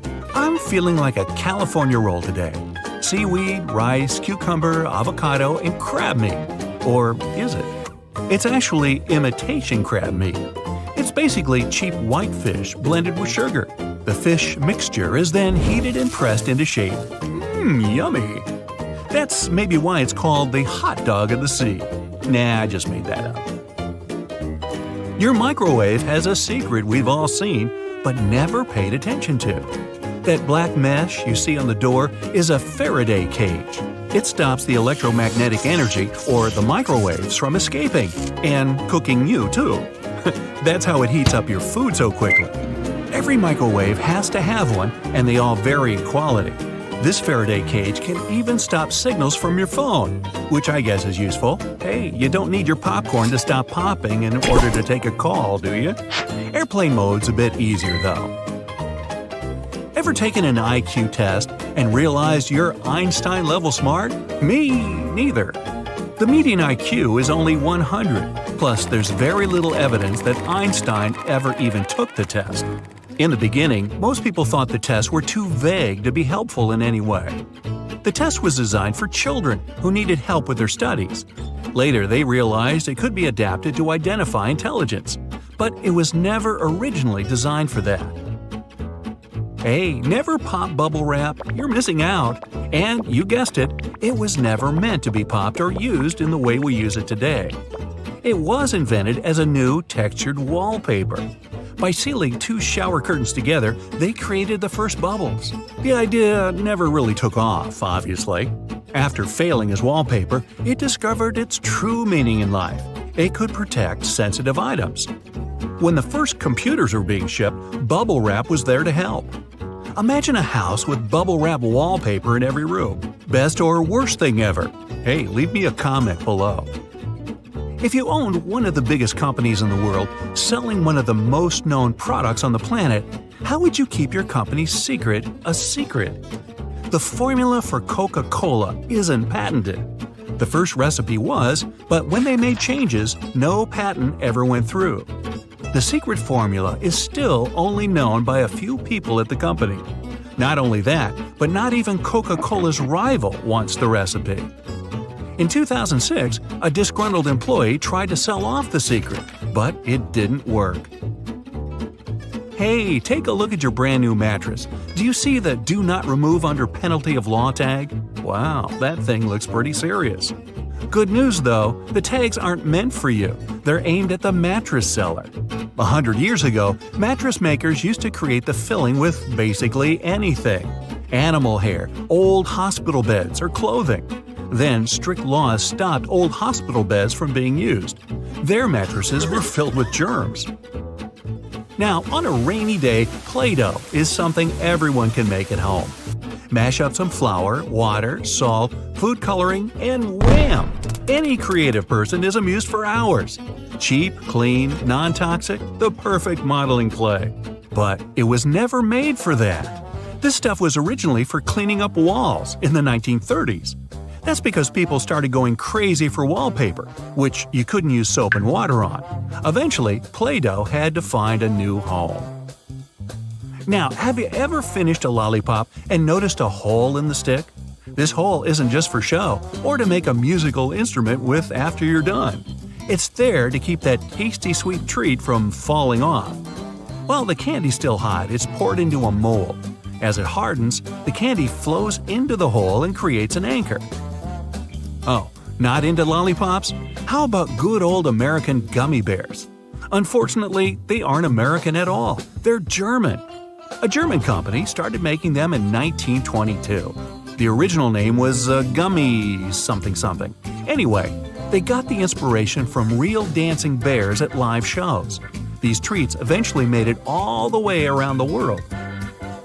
Hey, ever wondered what those little bumps were for on the F and J keys on your keyboard? These little raised ridges are to help your index fingers be in the best possible spot for lightning-fast typing. Keeping those fingers on F and J, it makes it way easier to reach all the keys, especially if you don't look at the keyboard. Now, everybody loves a Slinky. If you've ever watched one of them strut down the stairs with groovy music in the background, congrats, you're definitely a YouTube fan. People of all ages loved it when it came out, which is crazy because it was never meant to be a toy at all. It's a spring. It was originally designed to stabilize sensitive nautical devices on ships. Nothing fun about that at all. Until that amazing day when one of them fell off a table and danced its way into our hearts. After many experiments, the new and improved Slinky was born. Give that team of scientists a medal. Now, that little pocket on your jeans wasn't designed for loose change or keys. It was originally made to store your pocket watch. You don't have a pocket watch? How is that possible? They were all the rage in the 1890s. But that's not all that makes your old pair of jeans interesting. Look around the pocket areas. You'll see rivets sticking out. No, they're not some cool fashion idea from the past. These rivets serve a very crucial role. They help protect the sensitive areas of the jeans that get the most wear and tear. Back in the day, most people wore jeans to do hard manual labor, so they needed to be tough. If those guys back then saw you paying $100 for a pair of ripped jeans, they'd probably pass out from shock. You'd need a drop of liquid, a state-of-the-art laser 3D printer, and a couple of hours of work to make the tiniest fidget spinner ever. Its width will be smaller than that of your hair strand. At least researchers at Oak Ridge National Laboratory managed to do just that. A double-stuffed Oreo cookie aren't double-stuffed, in fact. A math teacher weighed 10 regular Oreos, 10 double-stuffed Oreos, 10 mega-stuffed Oreos. Turns out, double-stuffed Oreos are only 1.86 stuffed Oreos. Chipotle peppers aren't some special type of pepper. They're good old jalapenos. Dried and smoked jalapeno is chipotle. In its gaseous form, oxygen is colorless and doesn't have any odor. But when it's liquid or solid, this substance looks pale blue. After being caught by a black hole, a star gets ripped apart by its enormous gravitational forces. Some parts of the star's remains hurtle into the black hole. The rest, in the form of a huge jet of plasma, is ejected with such force that it travels hundreds of light years away. Not so long ago, scientists decided the dino's family tree had to be redrawn for the first time in 130 years. Apparently, two species of dinosaurs had to be grouped together from the very beginning. Those were the lizard-hipped meat-eaters like T-Rex and bird-hipped vegetarians such as the Stegosaurus. A camel can drink up to 30 gallons of water in a bit more than 10 minutes. This water is stored in the animal's bloodstream. As for its fatty hump, it provides the camel with nourishment when there's little food around. Some sea animals like salmon or turtles use our planet's magnetic field to find their way home. Your lungs not only help you breathe, but they also produce blood cells. These cells are responsible for the clotting which stops bleeding. The lungs make more than 10 million of these tiny cells per hour. Only two letters never appear on the periodic table. Those are J and Q. Spin a ball when you drop it and it'll fly through the air while falling. This phenomenon is known as the Magnus effect. You can see it at work in different sports, for example tennis or baseball. Anatidaephobia is the fear that at any point, somewhere in the world, a duck or a goose may be watching you. The person isn't necessarily afraid that the duck or goose will get close to them or even touch them. They just don't like the feeling of being watched. It was first described in a comic strip to show you how anyone can be afraid of anything. Anything can be a phobia. A duck just watching my every move would certainly give me the heebie-jeebies. I might just quack up. Your favorite fruit candies may be shining because they're covered with carnauba wax. Many fruits, especially apples, have a thin layer of this wax too. Not only can it make the candies and fruit appear glossy, but it also makes your car shine. Peaches and nectarines seem different, but in fact, they're pretty much the same fruit. If the fluffiness gene is dominant, we get peaches. If not, we get smooth nectarines. Crows are pretty good at recognizing people's faces and have been found to remember people for a long time. This could be a good or a bad thing depending on how nice you are to them. You don't want to come across a crow that's holding a grudge against you. You probably can't tell which crow is which very easily, so it might be better to play it safe and just give them a little wave. In the city of Yoro in Central America, they have an annual event known as the Rain of Fish. Not that the locals get a choice for it anyways. Every year in May or June, a torrential rainstorm rolls through the town, leaving a mass of fish flopping around in the streets.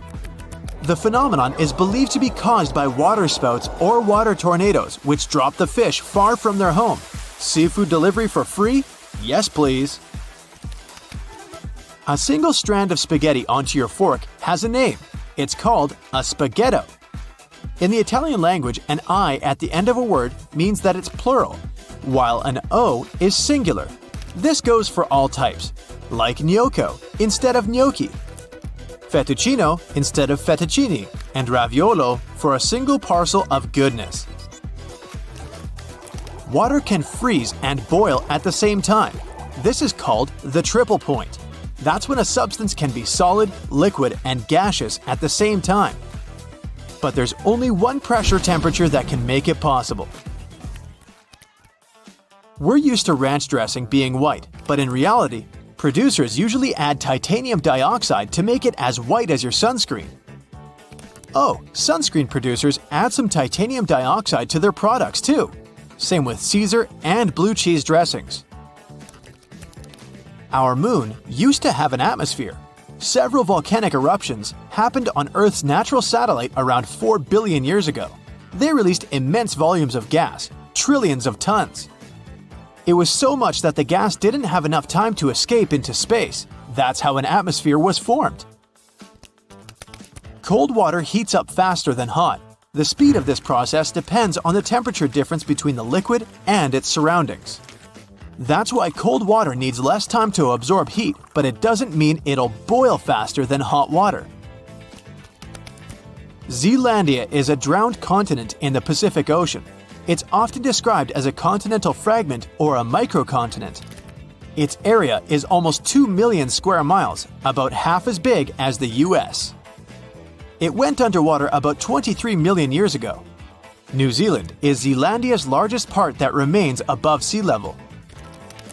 People are still evolving. Scientists have been tracking several millions of human anomalies. It turns out some harmful genes are slowly but surely getting filtered out of human DNA. Stars look as if they're twinkling because of the turbulence in Earth's atmosphere. It makes the light from the stars move in a different direction before reaching our eyes, and this looks as if the light is shaking.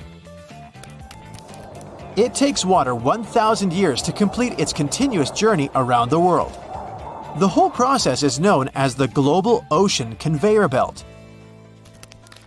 Bismuth is a brittle, shiny white metal with a pink tinge. If you melt it and then let it cool really slowly, it'll form iridescent cubic crystals. Those Skittles and M&M candies are colored with beetles. Red food dye is made of carmine, which is made with cochineal beetles. Red lipsticks are made with these beetles too. The rocks, metals, and other minerals and things that make up the planet are packed into the ground more tightly in certain places than in others. This has surprising consequences. Gravity varies slightly depending on where you are. How high up you are also has an effect, so if you're at the top of Mount Everest, you'd also weigh slightly less. Don't look down. One scientist has a theory that a substance existed in ancient microbes before chlorophyll, that's the thing that makes plants green, evolved on Earth. This substance reflected sunlight as red and violet colors, which combined to make purple. If true, the young Earth may have been teeming with strange, purple-colored critters before all the green stuff appeared. Apples taste better when they're sliced because they're exposed to oxygen. It activates the enzyme called polyphenol oxidase, responsible for ripening and visible browning. The same thing happens when you hit an apple. The oxygen enters the apple through tiny cracks and it starts to ripen. Are you into white chocolate? Well, it's actually not even close to real chocolate. It's basically a mixture of sugar, milk, vanilla, and cocoa butter. Cocoa butter isn't enough for chocolate. It should contain chocolate liquor or powder. The only product that never expires, even if you don't store it in the fridge, is honey. It has a low pH and lots of sugar. That's why organisms that cause spoiling can't live in honey. If two pieces of the same kind of metal touch in space, they bond and get stuck together. It doesn't happen on Earth because water and air keeps pieces apart. People are more honest when they're tired. That's why most confessions are made during late-night conversations. Firefighters usually extinguish flames with wet water. It's water mixed with special wetting agents. These are chemicals that help water soak into objects and spread everywhere more easily. The Sun is an average-sized star, and still it could fit 1,300,000 Earths. The star is also 333,000 times as heavy as our planet. People have been able to spell their emails in Morse code since 2004. That's when a new symbol, @ was added to the code for the first time. The character is actually called a comet and consists of the A and C signals with no break in between. If you look at it on the street, you'll think a fire hydrant is about 3 feet in height. But the actual size of the device used to provide water supply to firefighters all over the world is twice as large. That is, if you count the rest of the hydrant, which is hiding underground. They're mostly red, and it's not just a matter of urban design. First of all, they need to be of bright, easily noticeable colors so firefighters can spot them fast when they need to. The choice of color depends on how much water the hydrant can hold. It can sometimes vary depending on the location, but here's the breakdown. A red fire hydrant can splash 500 gallons of water per minute, while an orange one at least 1,000 gallons. Green ones mostly process 1,500 gallons of water per minute, and the most plentiful ones colored blue can generally contain over 1,500 gallons. Hey bowling fans, isn't it super annoying when your bowling ball gets cracked? Turns out that most of them get damaged because of incorrect storage or spikes in temperature. Now come on and face it, since it's already cracked a bit, aren't you curious what's actually inside the bowling ball? 'Cause I sure am. Let's have a look. They mostly make the inner core of the ball of powdered metal oxides, like calcium or iron oxide. They mix them with some resin and catalyst to harden the whole mixture. So that light bulb shape you now see inside of the ball is actually its heaviest part. It also influences how your bowling ball rotates when going down the lane. The same goes with spray paint cans. When you shake it, it makes a weird noise. But what is that thing in there? It's called a pea, and it's meant to hold the paint mixture in place and maintain its shape. They generally make it out of plastic, metal, or ceramic. It basically acts as a whisk to make sure your paint is well mixed together before you apply it to your surface of choice. Ever wondered how soda bottles keep that refreshing fizz for that long? Well, they have a little plastic ring fastened to the lid. They place it there to keep the gas from escaping and making the soda go flat, even if you shake it around in your bag the whole day. Speaking of things we use on a hot summer's day, wait, don't put your baseball cap on just yet. Take a look at it for a minute, and you'll notice there's a small button on the very top. Is it functional, or is it just there for the sake of design? Way back when people started using fabrics to cover their heads, some say the button was actually functional. Since it's on top of the cap where the fabric panels come together, the top button helps keep the cap crown in one single piece. Now, with recent advances in fabric and pattern design, the button is more of an aesthetic feature. It's used to cover up the joint point of the fabric panels. Your cap might not have a button at all, but don't you think a cap actually looks better with one? Cotton pads have two sides, and if you take the time to look at them carefully, they're actually different in texture. Just in case you've ever wondered why, the textured side is for applying makeup, and the even side is for removing it. Bookworms, this one is for you. Dust jackets that come with a lot of hardcover books are not just meant to make your book look pretty, they also double as a bookmark. Just fold the pages you've already read underneath the inside of the jacket, and voila! Next time you reach out for your favorite shirt, take a look at the top buttonhole. It should be stitched horizontally, and all the other ones are vertical. Turns out that the dress shirt was designed this way since the first and the last buttons were the first ones to unbutton throughout the day.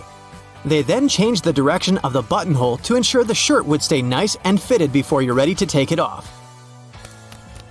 These days we have so many variations of this awesome dessert that it's hard to imagine we've ever lived without it.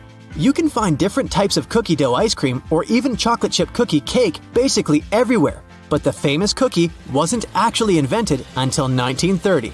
The story goes that a woman named Ruth Graves Wakefield was preparing some chocolate cookies as she was waiting for some guests to arrive. She soon figured out she was out of baker's chocolate, a crucial ingredient for the classic cookies. To fix things up, she chopped up a block of semi-sweet chocolate, thinking it would eventually spread out evenly throughout the batter, given the heat of the oven.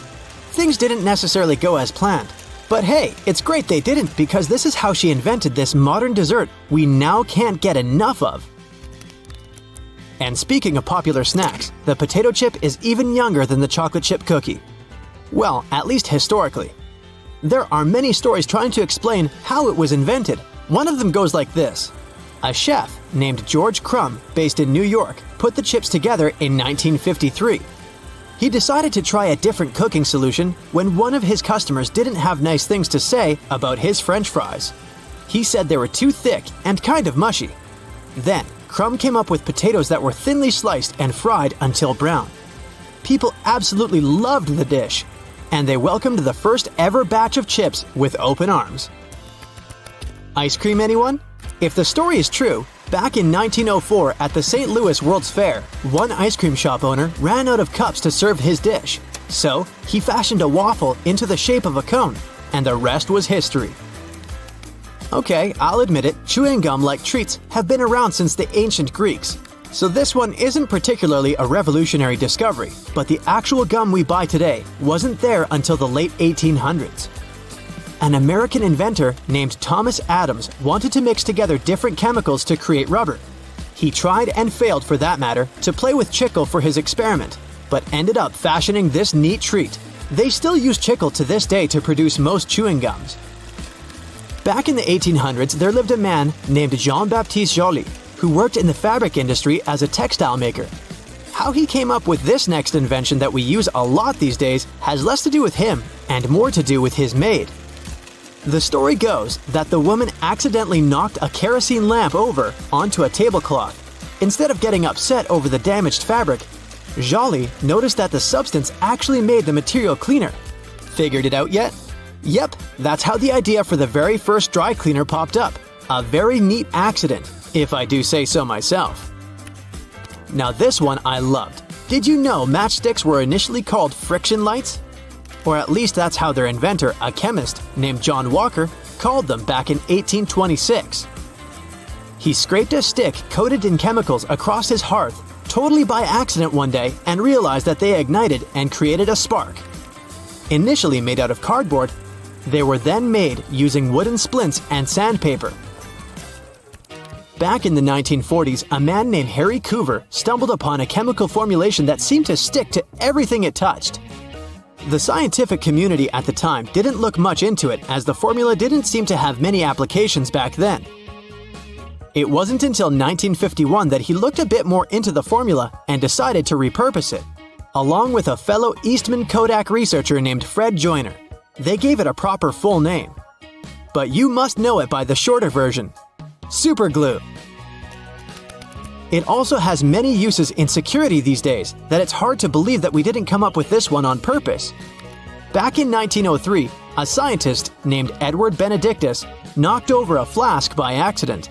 He looked down and was amazed to see that the glassware had just slightly cracked but maintained its shape. He was expecting it to break into a million tiny pieces. Curious about this hidden feature, he looked into it and figured out what was keeping the glass together was a substance coating the inside of the glass. Ta-da! That's how humanity came up with safety glass. Okay, I know it's kind of cold to the touch, especially on a freezing winter's day. But did you know that brass doorknobs actually serve a purpose apart from looking classy and shiny? Since it's a copper alloy, brass has antimicrobial properties. That means it can help get rid of harmful germs and bacteria, sometimes in up to 2 hours.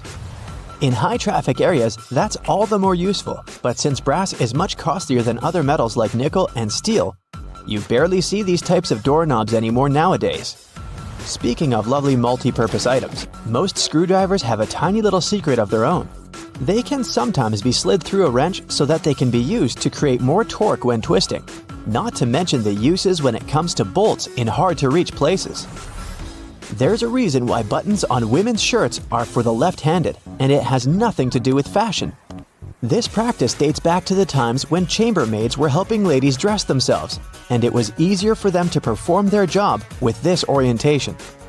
Having the buttons placed as such indicated a sign of wealth, so it's easy to imagine why the practice carried on, even though most people dress themselves nowadays. Next time you receive a package in your mail, take a look at your box cutter. If it features some diagonal lines on the blade, you're in for a little design perk. Turns out that these are blades that snap off. Continuously cutting cardboard can dull the sharp edge of the blade. To help prevent the need to buy a brand new box cutter, the top segment along the next line can be broken off to reach a new sharp edge. To do this, check out the small hole at the base of the tool, sometimes called the blade snapper. The people that first came up with this brilliant invention were engineers inspired by the way chocolate bars are segmented. Hold on a minute, don't throw away the cardboard package just yet. Most likely, you'll have some silica gel packets somewhere at the bottom of the box. Since this gel is basically a drying tool, it gathers up the moisture out of its environment, so you can store these packets for further occasions. Whether you'll need to dry out your phone or some other electrical object, you can place them in a container next to the silica gel to reduce the damage. You don't have to be a mechanic to know when a standard car tire needs replacing, since they come equipped with a neat indicator. Take a closer look, and you'll see that treads within the tire are a bunch of rubber notches. When the treads are evened out with the perpendicular bars, it's a sign you need to book an appointment with your local car service, since most likely the tires have lost most of their traction and may not be safe for driving any longer. The upper corners of a car windshield feature textured black dots melted into the glass edges. This neat add-on isn't there for design purposes.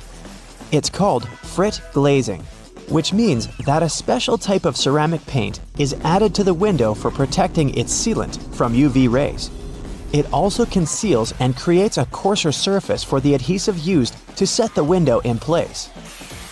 Whenever you're up for a drive, check out if there's a small tab under your car's rearview mirror. Bet you didn't know it's there to help switch the mirror from daytime to nighttime views. It uses a prismatic glass technology to blur the reflection and reduce the glare of headlights behind you in traffic. People came up with these manually tilted mirrors in the 1930s, but they became standard somewhere in the 1970s. While you're in the car, check out the headrests, as you most likely don't know that they carry a little disguised purpose. Of course, they're adjustable to accommodate passengers of any height so that they get the proper support for their heads and necks. The hidden feature is that they are detachable and come with two very solid metal bars. Should you ever find yourself stuck in a car and need to make a fast getaway, these bars come in handy to crack out the car windows. So you're out for a drive and you're suddenly out of gas. What I'm about to describe sounds more like a meme than an actual situation bound to happen. But what if you're in such a hurry that you accidentally drive off with the gas nozzle still in the tank? Well, the nozzles have been designed to prevent any hazards from happening, rest assured. They feature a breakaway device that will allow the hose to separate when taken out with enough force. Initially designed in the early 20th century to be worn exclusively by basketball players, sneakers soon became one of those fashion fundamentals, similar to jeans and leather jackets. If you take a closer look at them, you'll see they have 2 extra holes on the side, similar to the shoelace holes. They're manufactured as such not only to provide extra ventilation, but to allow people to get extra creative with their laces when wearing the shoes. Admit it, you've always thought that chopsticks are merged at the end for the sole purpose of keeping them together until you're ready to dig into your meal. That may or may not be the whole truth. Under a more detailed inspection, the wooden tools feature a square-shaped end.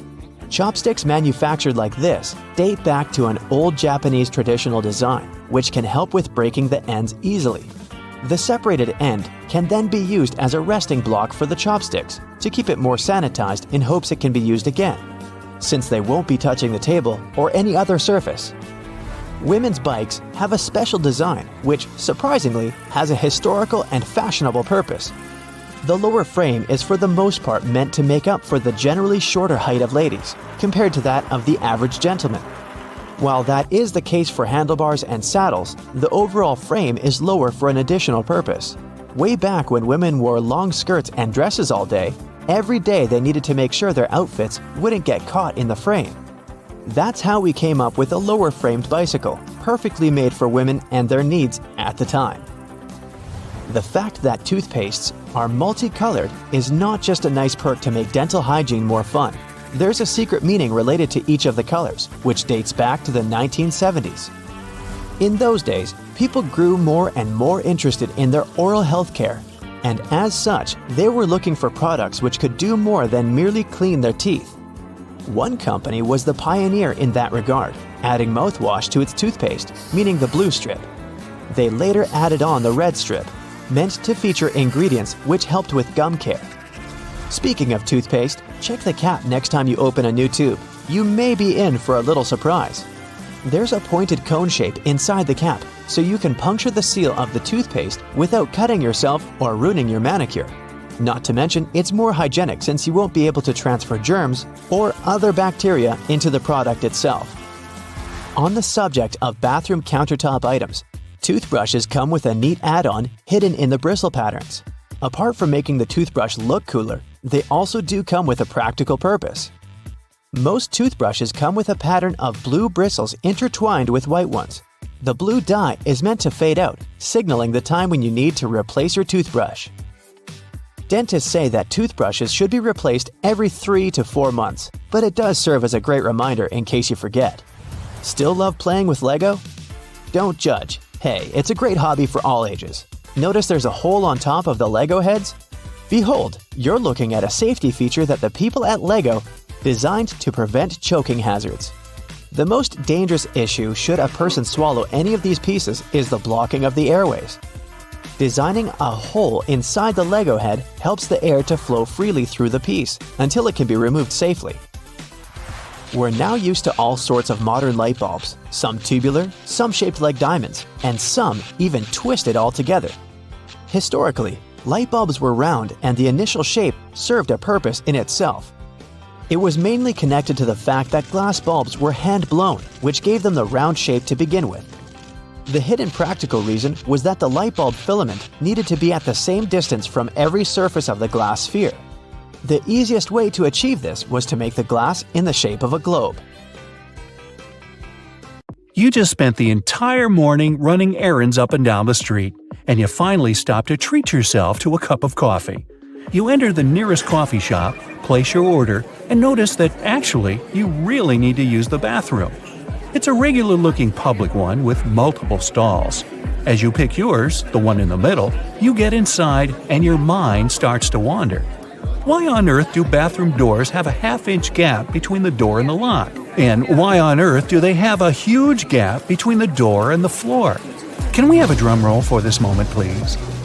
Well, my friend, there is not only one specific reason why public bathroom doors have so many gaps in them, but rather several. Public toilets are designed to make people spend as little time there as possible. You aren't supposed to feel comfortable or at home. So the design would have to reflect this notion. Here come the gaps. In some bathrooms, gaps are so big that users may even feel self-conscious about doing their business out of preoccupation that the rest of the people standing in line will see them. Then there's the matter of pricing. Making custom doors can be a heavy burden for the people building public toilets. This would mean understanding exact measurements so that doors would always fit the mold of the stalls it's supposed to be installed into. Now, not all the gaps in public bathrooms are necessarily the same size. They may vary, even if this variation is small and often unnoticeable. So, these gaps actually help to reduce the margins of errors and to turn production more cost-effective for the people financing them. In case a door comes wider or more narrow than it should, the gap regulates the differences and allows for their installation anyway. There is also the case of air circulation. The last thing you want to do in a public bathroom is to trap odors. So you need a little space under and between the doors to allow the air to flow. Finally, the gaps are a big safety measure. It can always allow for people on the outside to see if someone inside a stall isn't feeling too okay and maybe needs some help. And what about that extra hole in the upper part of the sink? It has a name and everything, the overflow hole, and it's designed to keep the sink from flooding. So, in case someone forgets and keeps the faucet going for too long, or the sink gets clogged and water can't drain down from the main drain hole, the overflow hole comes in to save the day. Let's say it buys you a little time before you have the entire bathroom floor flooded. Have you ever noticed how satisfying closing the door of a car can be? Car manufacturers devote a great deal of time to designing these sounds. Studies have shown that they create a perceived sense of quality in the buyer. It all begins with the primary material. While older cars used to be made with heavier materials, car doors nowadays are produced with lighter tin, which can make a rather unpleasant metallic sound once you shut them closed. So car companies employ sound engineers to ensure that there is the exact amount of foam, mats, and tin in a car's composition to make the most comforting sound possible. And what about those tiny dots on the top of your car's front window? The pattern of these little black dots minimizes distractions for your eyes. This black part, also known as frit, normally gets warmer than the clear parts, which prevents the windshield from deforming. And no, the tab under your rearview mirror is not made only for the purpose of hanging fluffy dice or aromatic-pleasing air fresheners. It's actually a switch that allows you to adjust the position of the mirror depending on the time of day. Flip it one way and it's the daytime driving mode. Flip the other, and you're ready to drive safely during nighttime as it tones down the glare coming from headlights of the cars behind you. Next time you head out to the supermarket, make sure to keep this in mind. In case you don't have a coin to unlock these shopping carts, there is a well-kept secret that can help you out. If you have your house keys on you, check for a rounded key head. If you happen to find one, try using it to unlock the cart. It should fit perfectly in there, replacing the need to carry coins around. Because, if we're being honest, who still has them? Elevators. If you want to ride them on your terms, and your terms only, make sure to try something out. Most elevators have a secret button combination you can use to skip all the other selected floors and go directly to the one of your choosing. This might work out, especially on those days when you've pressed 13, but you wanted to press 33. On most elevators, this works once you simultaneously press the closed door button together with your floor number. This should help you get to your floor without stopping. Some elevators require you to double press the selected floor numbers, as double pressing will often cancel the previously made request. While other elevators require you to hold the open door button and then double press the buttons of the floors you'd like to cancel. Now, to stay out of trouble, it's best not to cancel the floors of the other people in the elevator. They won't take it kindly. Also keep in mind that there are elevators that might not have this function. Now, for honey lovers out there, go ahead and raise your hand. If your pot of golden honey is crystallized, know that it is actually a good sign. Crystallized honey means that it hasn't been pasteurized, which means better product quality. With a decrease in temperature, the natural ingredient of honey, also known as glucose, will make it crystallize. Now, try making the best of it. To add some texture to your oatmeal or toast, add a layer of crystallized honey and enjoy nature's sugar. And if you don't like crystallized honey, plop it in the microwave for a minute or two. Ah, winter and fall. You know what this means, right? Sweater weather. But there's nothing more annoying than wearing your beautiful wool sweater and itching yourself all the way through it. Actually, I can be more annoying than that, but let's talk about itchy sweaters. To keep this from happening again, here's the secret. Turn your sweater inside out and soak it in cold water. Add 2 or 3 tablespoons of vinegar and let it sit for a while. Then, drain the water. Now, while the sweater is still wet, massage a generous amount of hair conditioner into the fibers of the wool.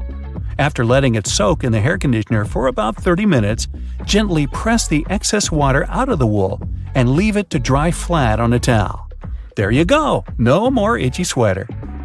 Any fast food restaurant you go to will hand out small paper cups for customers to fill with their ketchup, mustard, or barbecue sauce.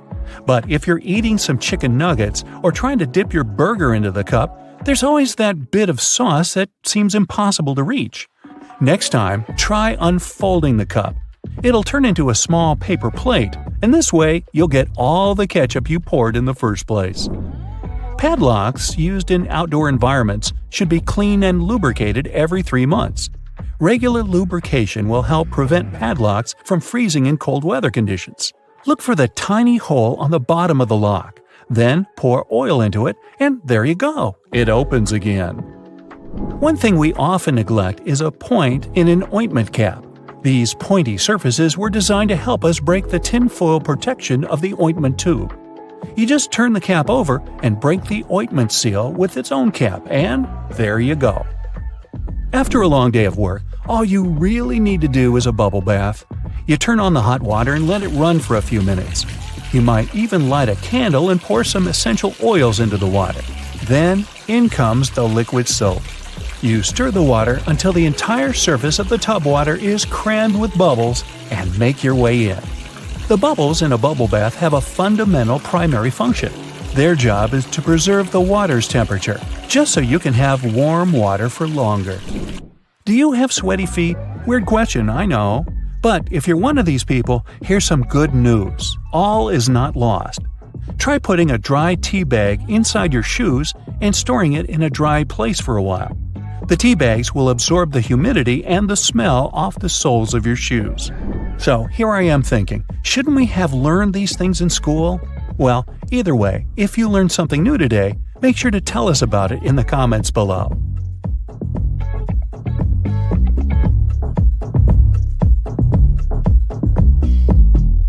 Okay, so right after being processed, plastic water bottles aren't the size you buy at the store. Even a gallon water bottle starts its life as a small tube. Later, it gets heated, inflated, and shaped into the bottle you know. Boy, I can relate to the heated and inflated part. Now, not all potato chips are actually fried potato slices. Some companies use a mix of potato flakes, cornstarch, and water to produce chips. This mix is then pressed into a dough, and chips are cut out from it with the help of shape molds. Then the chips are fried, which takes about 11 seconds. After that, all excess oil gets drained and the chips are seasoned and packed. There's a legend that only 2 people in the world know the original recipe that gives Coca-Cola its signature taste. These people aren't allowed to travel together so that the recipe never gets lost. Even though it's just a popular legend, not many people are aware of all the ingredients of the world-famous drink. One of them used to be the cola nut. Hey, I used to be a cola nut. You can find these nuts inside the fruit of the cola tree. Each fruit is about the size of a chestnut and has between 2 and 5 cola nuts inside. The cola fruit and nuts are packed with caffeine. Nowadays, Coca-Cola is said to no longer contain the cola nut extract. It's rumored to have been replaced with artificial flavoring. But since the drink's recipe is such a closely guarded secret, no one knows for sure. Hey, maybe we can ask Pepsi. These days, it's quite simple to make a mirror. Producers take a regular sheet of glass as a base. Then they apply a reflective coating. This usually means spraying a thin layer of either silver or aluminum onto the back of the sheet of glass. This process is called silvering. Some kinds of car wax contain carnauba wax, also called Brazil wax. That's a vegetable wax people get from the fronds of the carnauba tree growing in Brazil. To get the wax, the leaves of this tree first get dried and then beaten. Ooh, ooh, ow, ow! This is how you can remove the powdery wax. Now, pencils. First, their leads are made by mixing clay and graphite powder. This mixture is then baked. After that, pencil bodies are made. If they're wooden, the material should be chosen carefully. It should be soft enough to sharpen, but tough enough not to break. When the pre-cut sections are delivered to the factory, they have grooves cut in them. These grooves will later accommodate the leads. Then special glue is added. This way the leads will stay in place. Next, every second section is sent to a special conveyor, and the leads are placed in the grooves. Then another section is glued to the one filled with leads. We get a large multi-pencil sandwich. Sandwich, I'm getting hungry. The two parts of this sandwich get compressed and cut lengthwise. Then they're shaped and form separate pencils. Lava lamps were invented in the middle of the 20th century. The magic happening inside is due to the right amount and type of ingredients. Two of them are oil and paraffin wax. The oil helps the wax heat up, and once it's heated, it starts rising up slowly. Once the blob reaches the surface, it cools down and sinks back to the bottom. Now, nutmeg is a strongly flavored spice used in many cuisines all over the globe. Despite its name, nutmeg isn't a nut. It's technically a seed native to the Spice Islands and East Indies tropical islands. Nutmeg grows on trees, and the seed itself is sealed in a shell. Once it's ripe, the outer shell cracks open. Chocolate comes from the cacao tree, which is native to the Amazon. These trees also grow in Central and South America and some other tropical climates in Africa and Asia. The seeds of the cacao tree are very bitter. They have to be fermented to develop the flavor you're used to. After this process, the beans get dried, cleaned, and roasted. The shell is removed, and crumbled bits of dried cocoa beans are ground to cocoa mass. This mass is then used in the production of all kinds of chocolatey things. In the past, people used to chew different types of aromatic substances, including beeswax, tree resin, or even aromatic twigs. But modern-day chewing gum is made of a natural latex-like ingredient called chicle. It gets extracted from trees. Modern marbles are made from glass. The first step is to melt recycled glass and previously rejected marbles that turned out to be too small or too big. About 15 hours later, the molten glass is ready for processing. A special cutter bar moves through the stream of liquid glass every half a second. It separates small pieces of glass. They're future marbles called slugs. The faster the cutter bar moves, the smaller the marbles are. After that, the still hot slugs are sent through several constantly rotating metal rollers. They keep the slugs apart and also cool them. These ridged rollers also give the marbles their spherical shape. As for the marble's final coloring, it's determined already at the melting stage. That's when the air passes the coloring through the glass. You can find springs everywhere, from tools, electronics, and toys to pens and mattresses. They come in different forms, for example, torsion, wire, extension, or compression springs. When a spring is made, a steel cord is passed to a dereeler. How thick this cord is depends on what kind of spring we need. The dereeler unwinds the roll and sends the cord to a computer-controlled forming machine. That's where the cord gets coiled to the needed length and cut into pieces. Now, to produce tomato ketchup, one of my favorites, you need tomato paste or puree, sugar, or some other natural sweetener, salt, spices, vinegar, and onion powder. First, the needed volume of the tomato paste is heated while being constantly stirred. Then other ingredients are added as well. Before the ketchup is bottled, it has to go through several cooling stages. Meanwhile, bottles are already aligned and waiting to be filled with the ketchup. This usually happens automatically. At the end of this process, caps and labels are added to the bottles. Cashew nuts are rich in plant protein, healthy fats, and fiber, and low in sugar. But they're some of the most expensive nuts out there, and no wonder. The cashew tree, native to tropical regions of Brazil, produces a long stalk called a cashew apple. It resembles a small pear. Well then, why don't they just call it a cashew pear? Anyway, at the end of this stalk, there's a kidney-shaped nut. It's protected by a double shell that contains a poisonous, oily substance. It's the main reason cashews aren't sold in their shells like peanuts or pistachios. Cashews need to be dried and roasted first. This removes the toxins and makes the shell brittle and much easier to remove. Nail polish, as we know it today, is a rather modern invention. It became popular at the beginning of the 20th century. Different companies use different kinds of chemicals and ingredients to produce nail polish. But one of these ingredients is always the same: nitrocellulose. This substance is actually liquid, but it gets mixed with plasticizers. They make nail polish more flexible and allow you to wear it longer. The process of creating ice cream sandwiches is pretty simple. First, ice cream gets whipped. It's done to add some air. The resulting substance is then sent to the next part of the assembly. There, 2 lines of wafers are already sandwiched together, and ice cream is simultaneously injected between them. It happens so quickly that more than 100 ice cream sandwiches can be made in a minute. How many can I eat in a minute? There are all kinds of plastic brooms out there, but there's one type that's made from recycled plastic bottles. With people buying 1 million plastic bottles all over the world, it's a cool way to reuse plastic.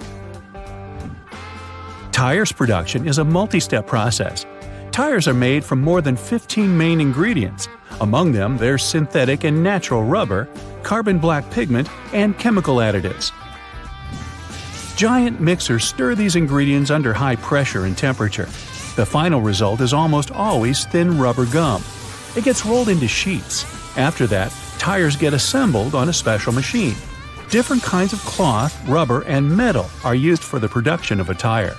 Finally, the tire gets cured in a special press under more than 300 degrees of heat and high pressure. This process lasts for 12 to 15 minutes. When they make darts, the flight shafts are produced first. 10-foot-long aluminum rods are put into a special machine. It has a few cutting tools that work from several angles at the same time. The rod turns into shafts. There are threads cut into each flight shaft so that it can be later attached to the dart barrel. That's the part you hold and fling. On the other end, a cross saw makes slots for the arrow flights. At the same time, brass rods turn into the barrels on another machine. Grooves are cut into the barrel surface. This makes them easier to hold. And finally, they produce a dart point. It's done with the help of a hydraulic press. It forces pointed steel into the hollow part of the barrel. And dart's all there is about how they make darts. After a bad day at work, you decide to hide yourself from the rest of the world. You turn off your phone and your laptop and lock yourself inside the bathroom. You jump out of your meditation when you hear a beeping sound. It's your toothbrush saying, "Data transfer completed." Your robot vacuum knocks at the door. Looks like it must be after you. Robot vacuums make a map of your home to get around and plan cleaning better. They can share this map with other gadgets via Wi-Fi and store them in the cloud. When advertisers get access to those maps, they can get an idea of your home size, your income level, and lifestyle to send the right ads your way. Vacuums don't have microphones, but their navigation systems can be repurposed to listen to your conversations. They map the room with a laser beam directed at objects. Sound waves affect that light. If you collect that data, you can convert it back into sound waves and identify what someone said. Headphones and microphones are based on the same idea. Headphones turn electrical signals into sound, and microphones turn sound into electrical signals. If you plug your headphones into the microphone jack, they'll work as a microphone. Bad guys learn to do it remotely without your consent. There's malware that retasks your computer output channel into input channel. It can record sounds from across the room even when the headphones are in their jack and the microphone is turned off and disconnected from the computer. Then it compresses the audio and sends it over the internet. There are computer mice that look like regular ones but have microphones and a built-in SIM card in them. The mics are so powerful they can even record whisper and broadcast that audio in real time. To activate it, you have to call the SIM card number and it goes on silently. To deactivate it, you can send an SMS to the same number. Some employers confirmed eavesdropping on their staff using that technology. A smart toothbrush remembers every move you made with it and shares it with you when you're done brushing. It also connects to your iPhone or Android using an app and sends data on your brushing habits to your dentist. They can watch over your brushing process and give you tips on how to take better care of your teeth. Smartwatches, fitness trackers, and other smart wearables monitor your health and can determine if you're walking, running, or driving with their built-in sensors. If third parties get control over that data, they can also monitor your hand movements as you unlock your phone, enter your PIN code at the ATM, or your password at the computer. The gadgets are smart enough to accurately guess all that secret data most of the time. They can also find out the email address you used when you registered with the app to identify who you are. Pacemakers and other health devices send patient data over the internet. In theory, criminals could obtain it during transfer and change it to look like the patient needs hospital treatment. That would make them leave their home, and bad guys could take advantage of the situation. Smart toys that have cameras and microphones in them can record videos and sounds and send them to the toy maker. To keep prices on smart toys lower, they don't add expensive security mechanisms to protect that data. If cybercriminals get a hold of it, they can steal pictures, videos, or audio, and even identify GPS coordinates of the house. LED lights equipped with sensors and connected to video cameras can watch over and listen to conversations over a large distance. This technology was used at one large airport for security and comfort reasons. Cybercriminals went further and learned to use ordinary light bulbs for eavesdropping on conversations. To do it, they need a clean line of sight between a powerful telescope and the bulb of the right thickness. It won't work if you have drapes on your window. When you're talking or listening to music, there are changes in air pressure on the surface of the bulb and it's shaking a bit. A special converter can turn data on the sounds from electrical to digital. Internet-connected thermostats can be operated remotely, and that made them desirable for cybercriminals. They once got access to millions of debit and credit cards data through a large retailer's heating and cooling system. Other bad guys found a way to remotely lock smart thermostats' controls and demanded ransom to unlock them. Smart fridges can tell you when it's time to buy milk as they track your food preferences and have great connectivity. Smart dishwashers, coffee machines, washers, and dryers are also collecting and transmitting your data, even at moments you don't think they're doing it. Criminals can make use of that data to find out a lot about your schedule and guess when you aren't at home. Your voice assistant makes your life easier, but it must listen to you 24/7 to make that possible. They never record anything you say before you activate them with your voice. Everything that follows is stored in the cloud and can be of use for different companies. They can learn what music you like to listen to, what news stories interest you the most, and where you make your reservations. Some companies hire human reviewers to listen to commands to see if voice recognition works well and improve its accuracy. Xbox admitted they also hired people to listen to users' audio to improve voice command features. The problem is that it made some recordings by mistake and strangers were listening to personal chats. Home security cameras can take videos, pictures, and audio recording and upload them to the cloud without you even knowing. Manufacturers say it's done to improve object recognition. You can get access to that camera footage remotely using an app. There are programs that can guess a CCTV password and forward the video stream to a third-party computer.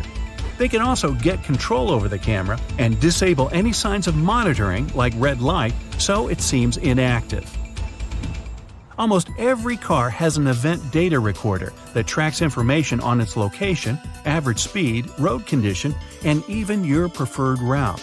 Your computer on wheels constantly streams that data to its manufacturer. They use it to try to prevent accidents and make other improvements. It's not clear who owns all that car-related information, so in theory, it could end up at a third party. Smart TVs run an operating system just like computers and also have a file system, cameras for video face recognition, and a microphone. They are always connected to the internet, and if cyber criminals get access to a TV, that can change certain settings and record audio even when the TV is off. They could also watch you through the camera and use the smart gadget to move to other devices on the same network, like your laptop. Well, I'm totally creeped out, so what can we do about it? You can disable automatic content recognition to stop your TV from giving you viewing recommendations and limit voice activation function for a safer experience. You'll find that option in General or Advanced settings under Viewing Information or Viewing Data. You can also disconnect it from the cloud altogether. Always change default passwords and usernames on new devices to secure your network. Make up a new password for every gadget every now and then. You can also split your modem and use one Wi-Fi signal for laptops, iPads, and the like, and the other for security cameras. Don't forget to turn off the Wi-Fi router when you leave the house to minimize the risk of a digital intrusion. Whenever possible, enable two-step authentication that demands physical access to the device to log in.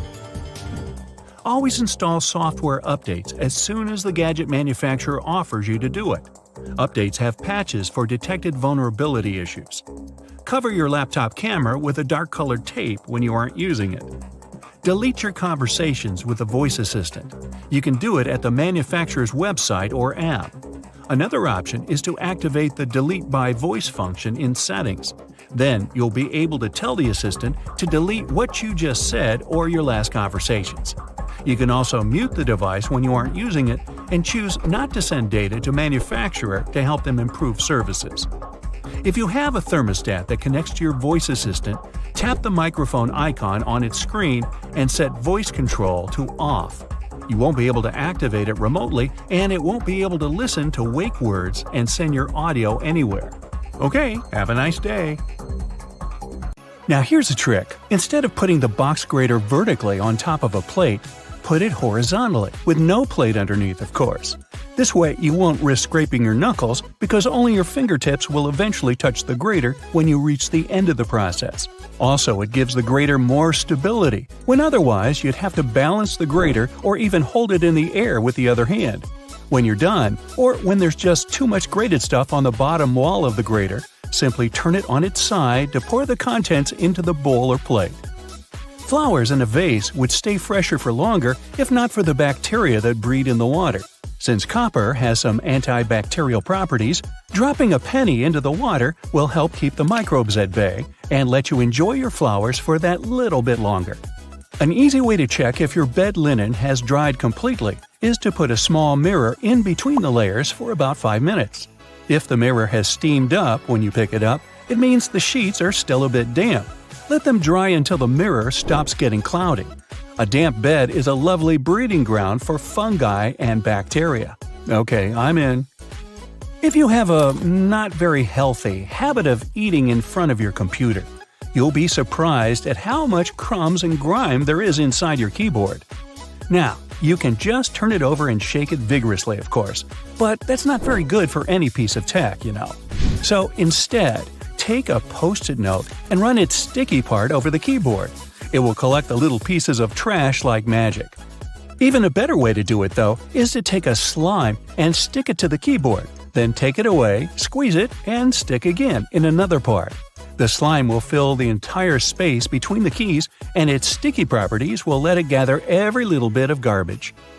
Separating egg yolks from whites is easier using a plastic bottle. Break the necessary number of eggs into a bowl, and then take an empty plastic bottle and squeeze it. Hold the bottle over the yolk and release. It'll pull in air and the yolk together, leaving the white in the bowl. Repeat with the rest of the yolks and you're done. And that's no yolk. If you're tired of spitting out the stones when eating cherries or want to make a cherry pie, push the stones out with a straw. Also, many garlic presses have a special tool on their handle that can be used exactly for that. Cleaning a blender can be a nuisance if you do it manually. Instead, fill it with hot water and add some liquid soap or detergent, then run it for about 10 seconds. Rinse it afterwards, and it's clean. Plaster walls can crumble, flake, and spread dust all over the floor when you hammer nails into it. Cut a strip of masking tape and stick it to the place you want to hammer a nail in. The tape won't let the plaster crack and crumble, leaving the hole neat and clean. Small scratches and dents on wooden furniture can be removed with some toothpaste or old walnut. For toothpaste, rub a pea-sized amount of it into the scratch until it's gone, then wipe the leftovers with a damp cloth. For a walnut, take a half of that brain-shaped nut and rub it into the dent. Then rub the area with your fingers and buff it with a soft cloth. This will help the wood absorb the oil from the nut, making the scratch sealed and gone. The sticky residue on jars left after you remove the stickers won't be easily removed by water and detergent. So, take some vegetable oil instead. Soak a cotton pad in it and wipe the sticky surface. Let it sit for a while and then wash the oil away together with the residue. If you can't comfortably reach the wick of a candle with a lighter, take a stick of spaghetti. Light up its end and you'll get a burning stick that's easy to use for hard-to-reach places. Now, next time your razor blade's getting dull, try rubbing it backwards on a pair of jeans for regular upkeep. Not while you're wearing them, of course. Make sure you keep the blades dry, too, or even kept in mineral oil. That'll stop them from rusting. Keep all those jelly, ketchup, peanut butter, and mayo fresher for longer in your fridge by turning the contents upside down. This creates a partial vacuum inside the container, helping prevent mold growth. Storing ice cream upside down will prevent freezer burn, too. To bring your permanent marker back to life, simply put a few drops of rubbing alcohol into the felt material inside and shake. Once the felt absorbs the rubbing alcohol for a couple of minutes, the marker will be almost as good as new. Now, don't keep throwing away lettuce that goes black too quickly. Covering it with a dry paper towel and then placing it in an airtight container will help it keep fresher for much longer. This goes for any leafy greens you've got leftovers of. That sharpish bit sticking out of the cap of your favorite cream is there for a reason. These tubes are usually sealed with foil, so unless you love breaking your nails trying to open them, just flip the cap over and push. Your bobby pins might not stay in place if the grooves aren't facing the right way. They should always be on the bottom, close to your head. Still coming loose?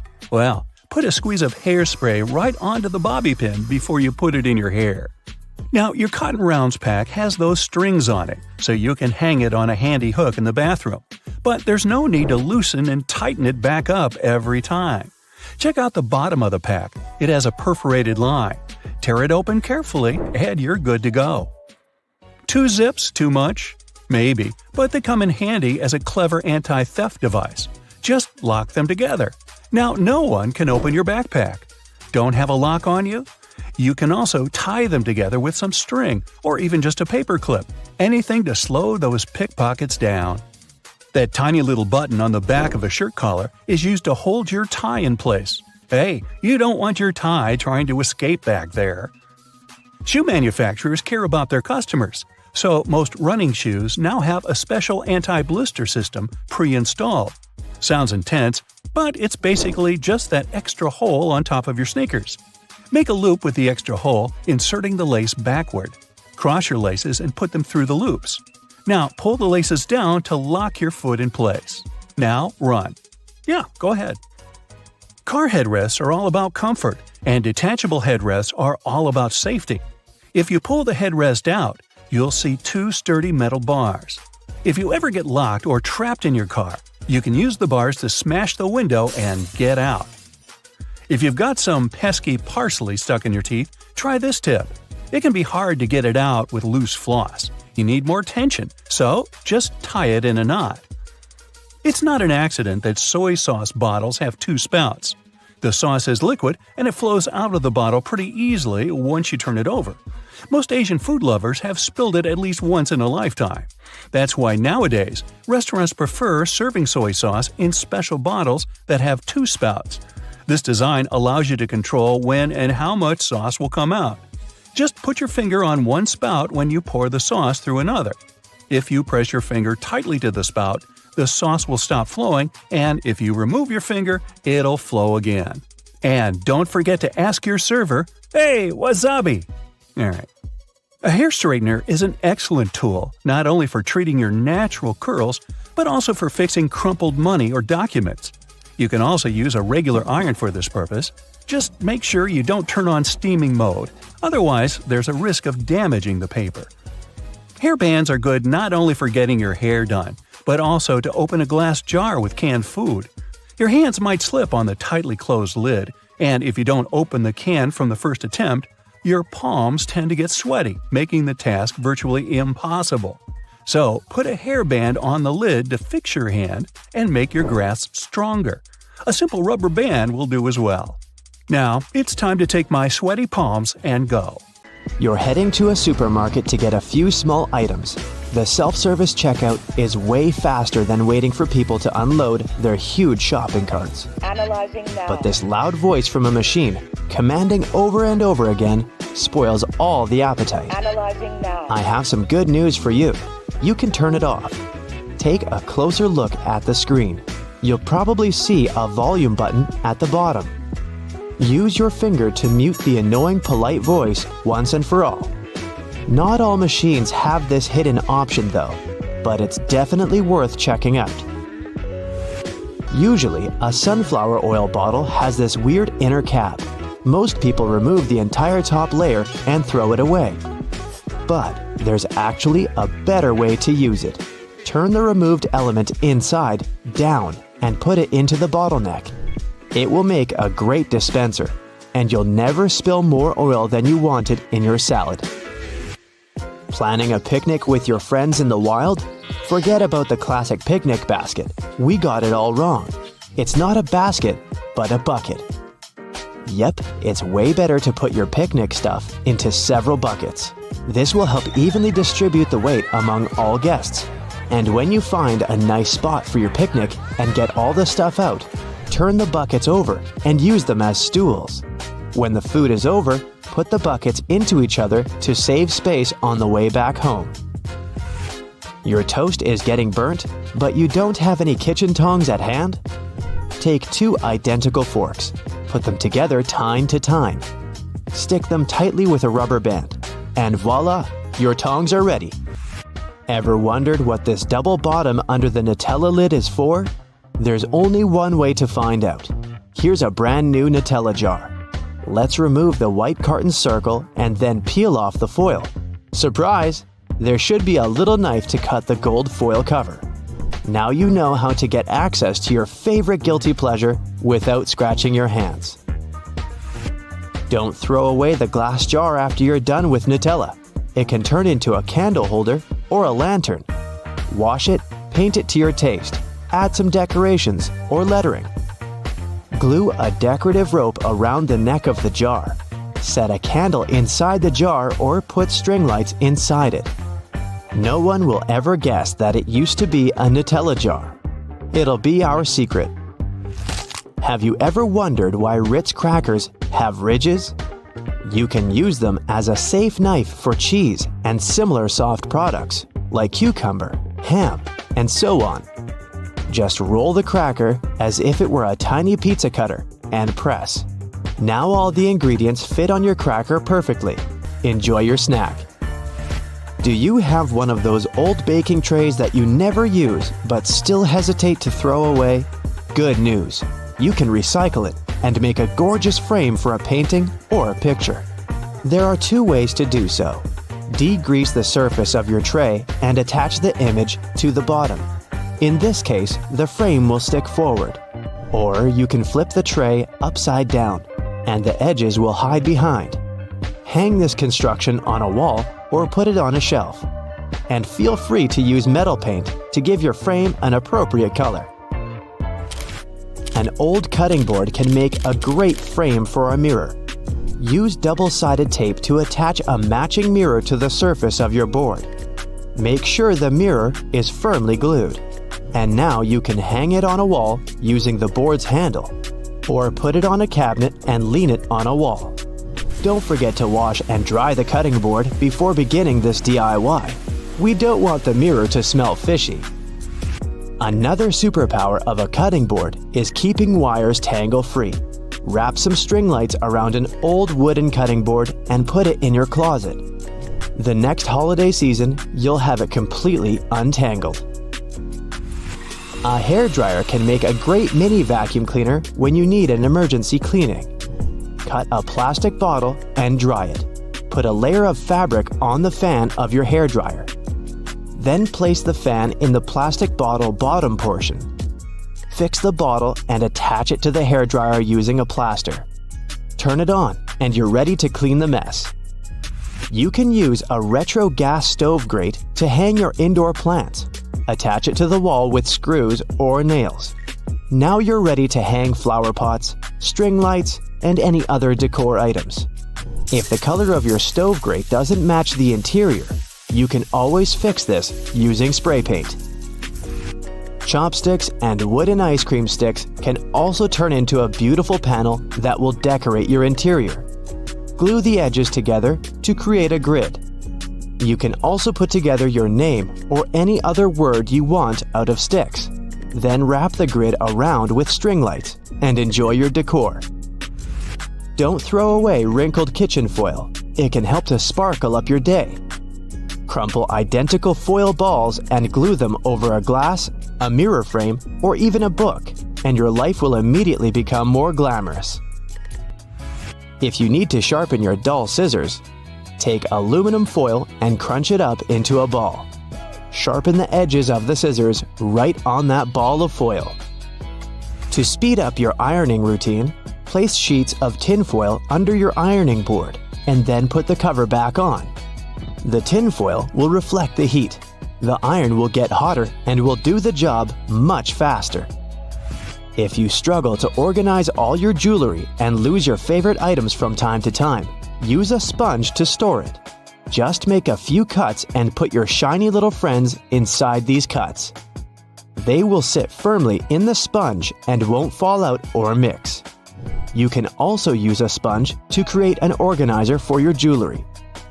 Find a cute box, cut your sponge into matching pieces, and put them inside the box.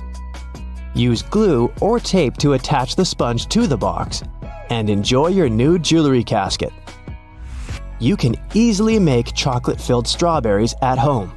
Take a plastic syringe, fill it with chocolate paste, remove the leaves from a strawberry, and stick the syringe into the hole from which the sprig usually sticks out.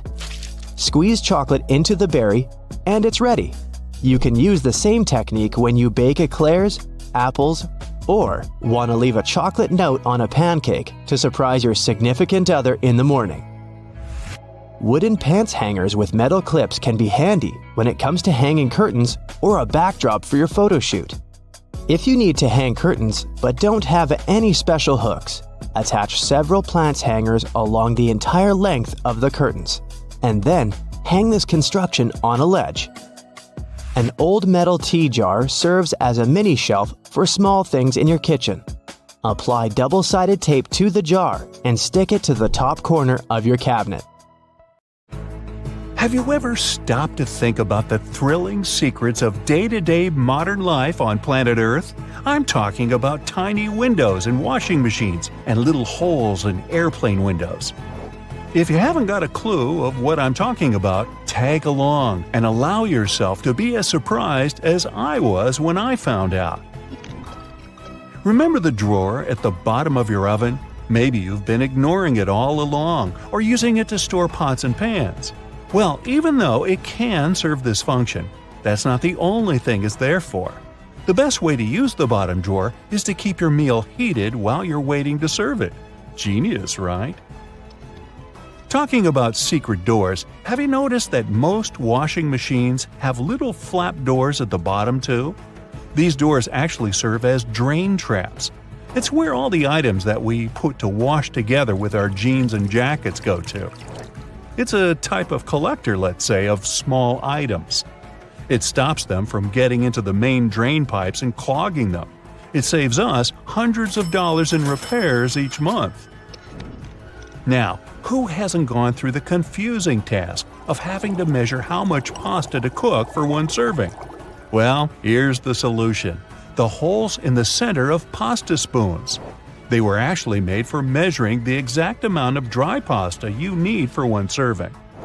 If you try stuffing wet cooked pasta through it, well, good luck with that.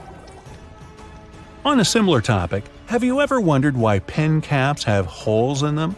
Maybe you thought it was a design feature to regulate air pressure. But in reality, these holes have a much simpler and more important function: to reduce the risk of choking. Now, lots of people love to bite on their caps, and this tiny hole prevents them from choking in case they accidentally swallow a cap and it gets stuck in their throat. For kitchen lovers, there's a hidden secret right in front of your eyes that can change your life. Think pans. Now think handles. Right, they have holes in them. As it turns out, these holes were designed to hold the spoon you're using for cooking. And instead of dripping sauce all over the stove or your kitchen floor, you can place the spoon in the hole and let it drip the sauce directly back into the pan. Woohoo! Speaking of everyday items, and most doorknobs are made of brass because this material makes them naturally germ-free. Unlike plastic ones, brass doorknobs are kind of magical. They can disinfect themselves without you having to clean them. Neat, right? Have you ever noticed that at the bottom of a measuring tape there is a little dip? You can find it in that metallic part you need to pull on to measure something. Well, that dip is actually the exact size of a regular nail. It was designed for people to place the tape on top of a nail and use it as a support while they stretch the tape. Well, I can't wait to try it out for myself. As for the margins in your notebook, they were invented to protect people's notes from mice. No, the mice weren't copying your answers for the math quiz. Actually, there were times when people had to cohabitate with rats and mice that often chewed on paper. So, to prevent information from getting completely lost, people created margins. This way, texts were moved closer to the middle of pages and remained unharmed by rodents. Perhaps this is where to digest information came from. And what about those tiny holes at the bottom of airplane windows? They have an extremely important function of regulating the air pressure inside the cabin. In other words, they help planes fly high up in the sky. Big responsibility, right? By the way, tray tables on an airplane are the germiest places inside the entire cabin. Studies showed that the trays had 8 times the amount of germs on the toilet flush button. Now, how about we cut a commercial airplane in half and see what's inside? Well, it would look more or less like this: rows of seats on top and everything else that needs to be stored at the bottom. I'm talking about passengers' luggage, emergency supplies, parts of the wing system, and so on. Moving on to bowling balls. Yes, I know it's a clumsy transition. Anyway, have you ever wondered what the insides of a bowling ball look like?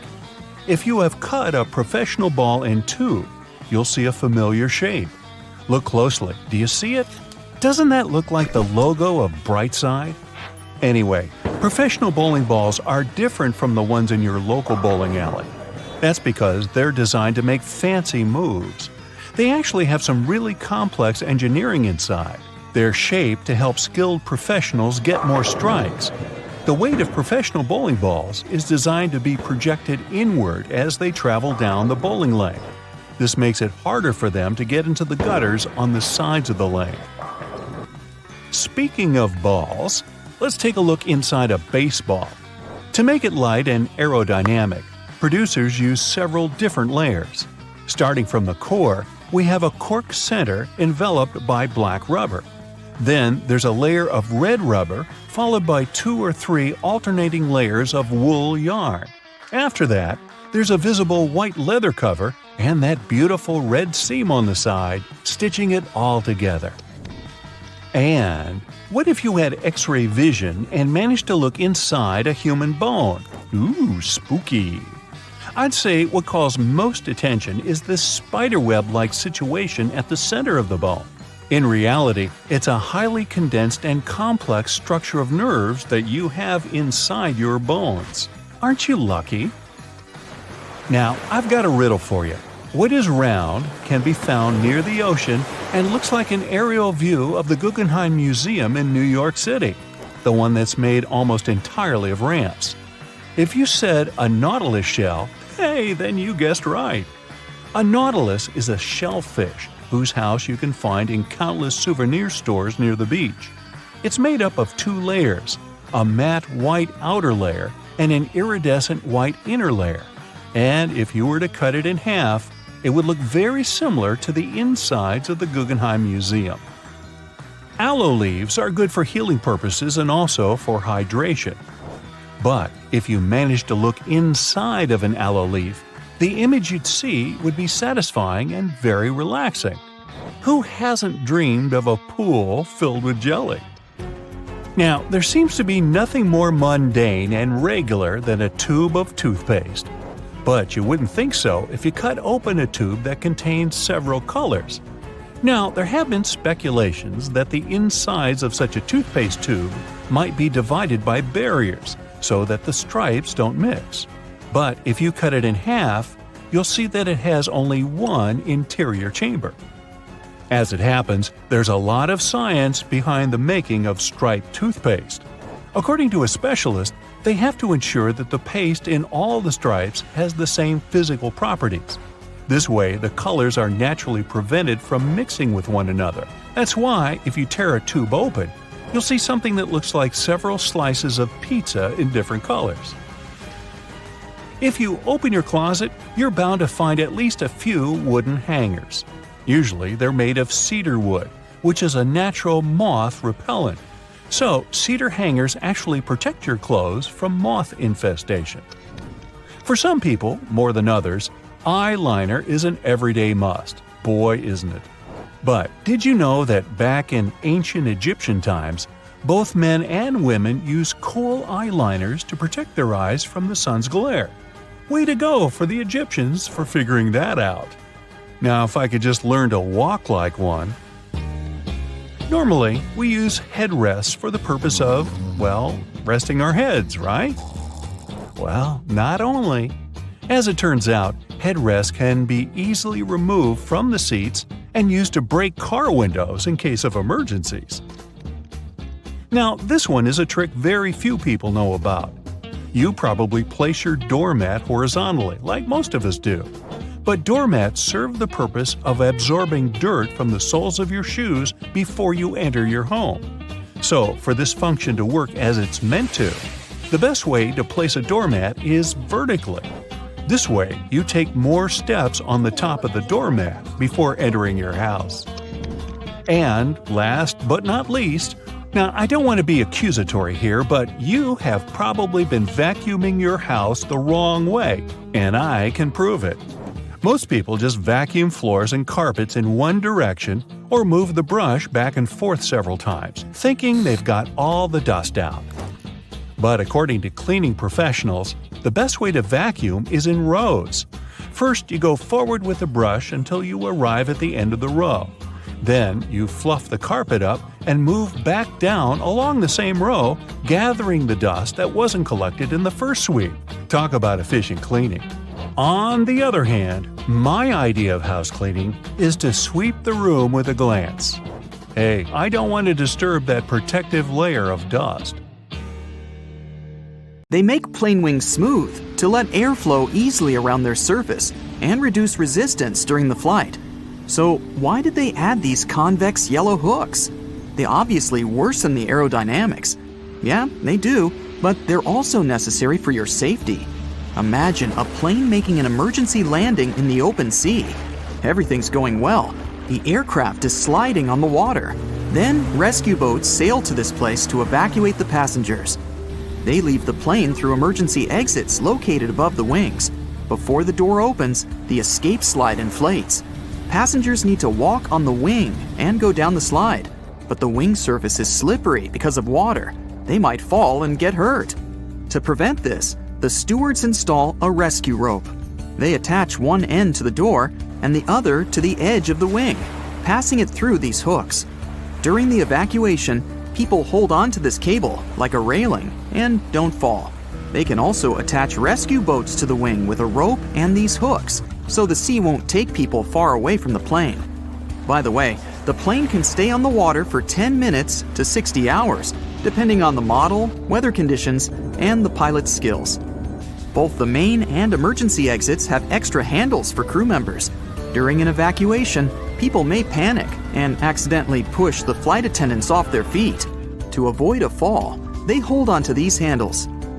A seat belt on an airplane has a slightly different purpose from that in your car. The one in the vehicle protects you from a horizontal hit. When a plane is going through turbulence, it's shaking up and down. Your waist belt keeps you from hitting the ceiling. Crew members have handcuffs for problem passengers. If someone behaves badly and interferes with the flight attendants have the right to chain them to their seats. To do this, they use police handcuffs or plastic ties. This is the maximum that can be done during the flight. Then they report a rowdy person to the airport and hand them over to the police after landing. During an emergency, oxygen masks drop automatically. They have an extra purpose you might not know about: to equalize the pressure and prevent panic. Air pressure can change because of turbulence, so, among other things, the masks help passengers stay calm. Your seat is your safe haven. That life jacket under it won't let you drown. Also, the seat's surface is made of waterproof material. If water gets into the cabin, the seat will save you from freezing, since it won't get wet. It's also fireproof. The cover can prevent the fire from spreading through the cabin. But more importantly, it can save you from the flames. Of course, you'll most likely never have to use this feature, but it's nice to feel safe, isn't it? You can use the tray table in the seat in front of you like a hammock. Just tie a belt, a blanket, or a towel around the table and stretch your feet out. You might have noticed black triangles on the wall above the seats. For you, as a passenger, they may indicate the seats that have the best view of the wings, where you can take the most beautiful flight photos. But the triangles weren't created for your camera. The crew members monitor the condition of the aircraft through windows under these signs.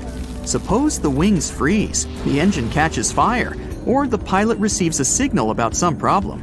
In that case, the crew will quickly move to the triangles and assess the situation. And there you are, sitting under the triangle, looking at the wing and thinking, why are the wings located in the lower part of the plane? They could install them above the windows or right in the center. Actually, some planes have them in the middle and higher up, and each location makes sense. The engine and turbines are under the wings. It's much easier to repair them since they're close to the ground. And in case of an emergency landing in the sea, the wings act as a rescue cushion. They help to keep the plane on the water. Empty fuel tanks under the wing can also help the plane stay on the surface. But this position has certain risks. Debris can get into the turbines on the runway. Fortunately, this is unlikely to happen since they carefully clean it. Planes with wings in the middle get the least air resistance. That's why they build fighter jets and supersonic aircraft this way. Big cargo planes have wings in the upper part of the hull. Thanks to it, the aircraft stays close to the ground. It makes it easier to load cargo. Also, it's safer to land on unprepared runways with high wings, since debris won't get into the turbines. The aerodynamics of these planes works better thanks to such wings. They get less air resistance and deliver cargo faster. Oxygen inside the masks is a combination of chemicals. The transportation of oxygen tanks is too expensive for the airline. They take up a lot of space and increase weight, which leads to extra fuel consumption. Therefore, they use a chemical oxygen generator. It's located in the panel above your head.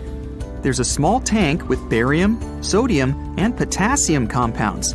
They mix and create a hot chemical reaction that releases oxygen and passes it into the mask. Small holes in windows save the glass from breaking. The air pressure inside the aircraft is much stronger than that outside. The difference is so big that the air can just break the glass from the other side. To prevent this, they drill small holes.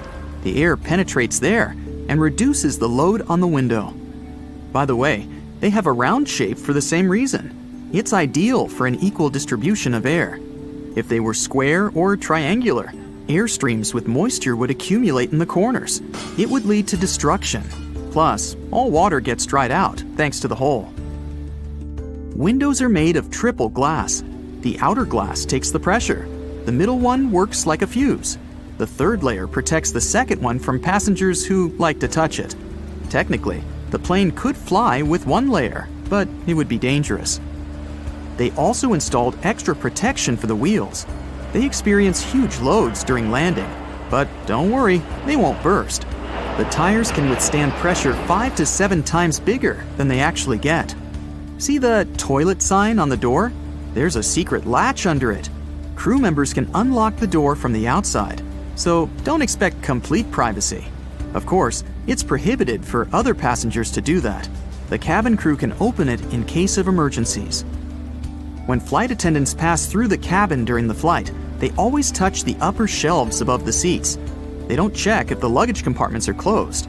Along the bottom of these compartments, there are handles in the form of jagged edges.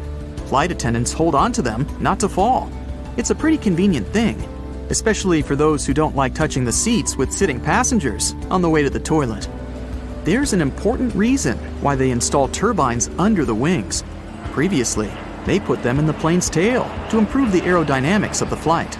If one of the engines stopped working, the cabin wouldn't shake so much. Yes, planes can fly with one turbine running.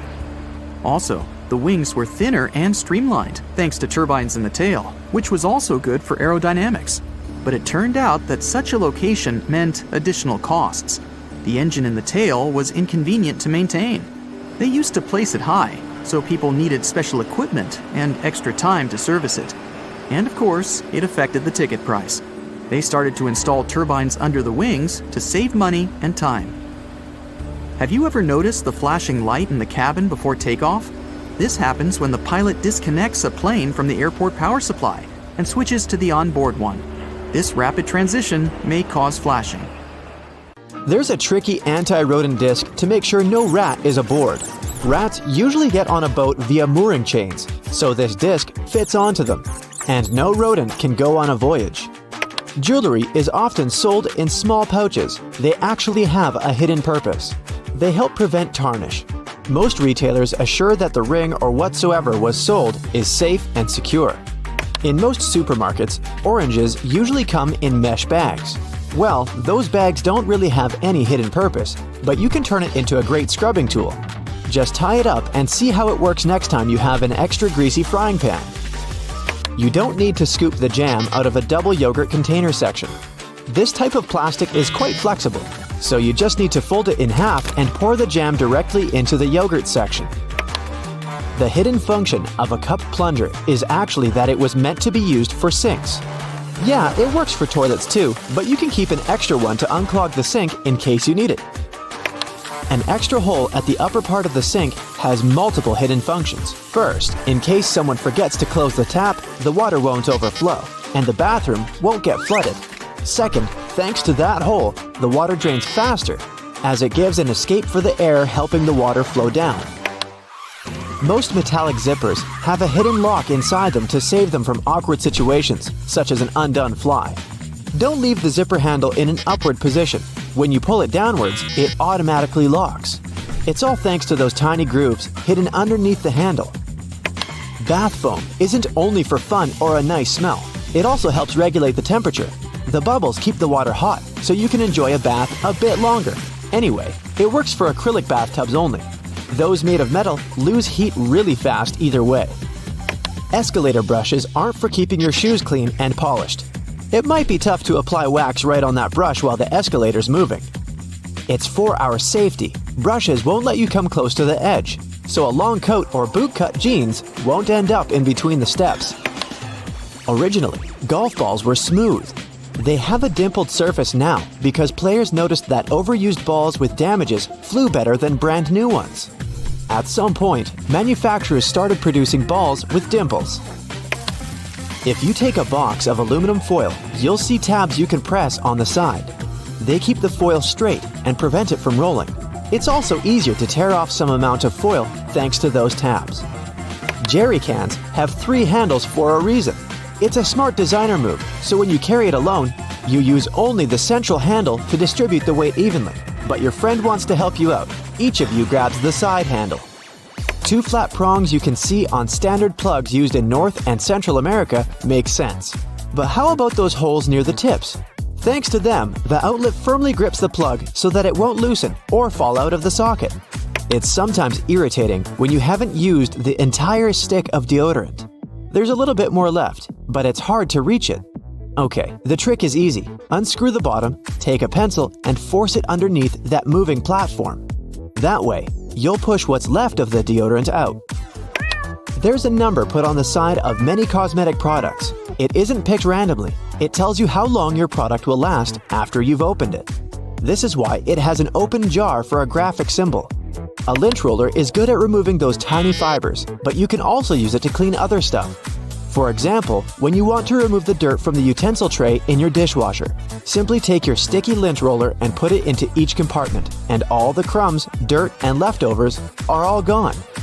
Kings depicted on playing cards are real historical characters. Spades, King David; clubs, Alexander the Great; hearts, Charles the Great; diamonds, Julius Caesar. Rings used to be more than a stylish accessory. The nobility used rings as a seal. Archers wore rings to protect their fingers from bowstring injuries, while needlewomen from needle pricks. Detachable headrests in cars are all about safety. If you pull it out of a seat, you'll see two pretty sturdy bars. If you ever get locked or trapped in a car, you can get out of there smashing the window with these bars. A little arrow next to the refueling indicator on the car's dashboard indicates which side of the vehicle has fuel tank openings. It's useful when you need to refuel a rented car. You are probably using shampoo wrong all the time. Well, the main thing you should know is that you don't apply it directly on your hair. You gotta apply it onto the roots only. The foam that you make is enough to clean your hair. A button on the reverse side of a shirt collar is needed to hold a tie in place. Anyway, this button was designed for slim ties that are not that popular today, so this button is only an element of design. A cotton pads pack has those strings on it to hang it on some hook or holder. There's no need to untighten and tighten the pack again. Look at the bottom, it has a perforated line.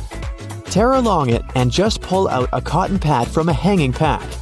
It's a myth that the red side of the eraser is for pencil and the blue one is for ink. The blue gets rid of mistakes on thicker types of paper only. It works both for pencil and even ink, but make sure the paper is really thick. But that blue little thing can do so much more.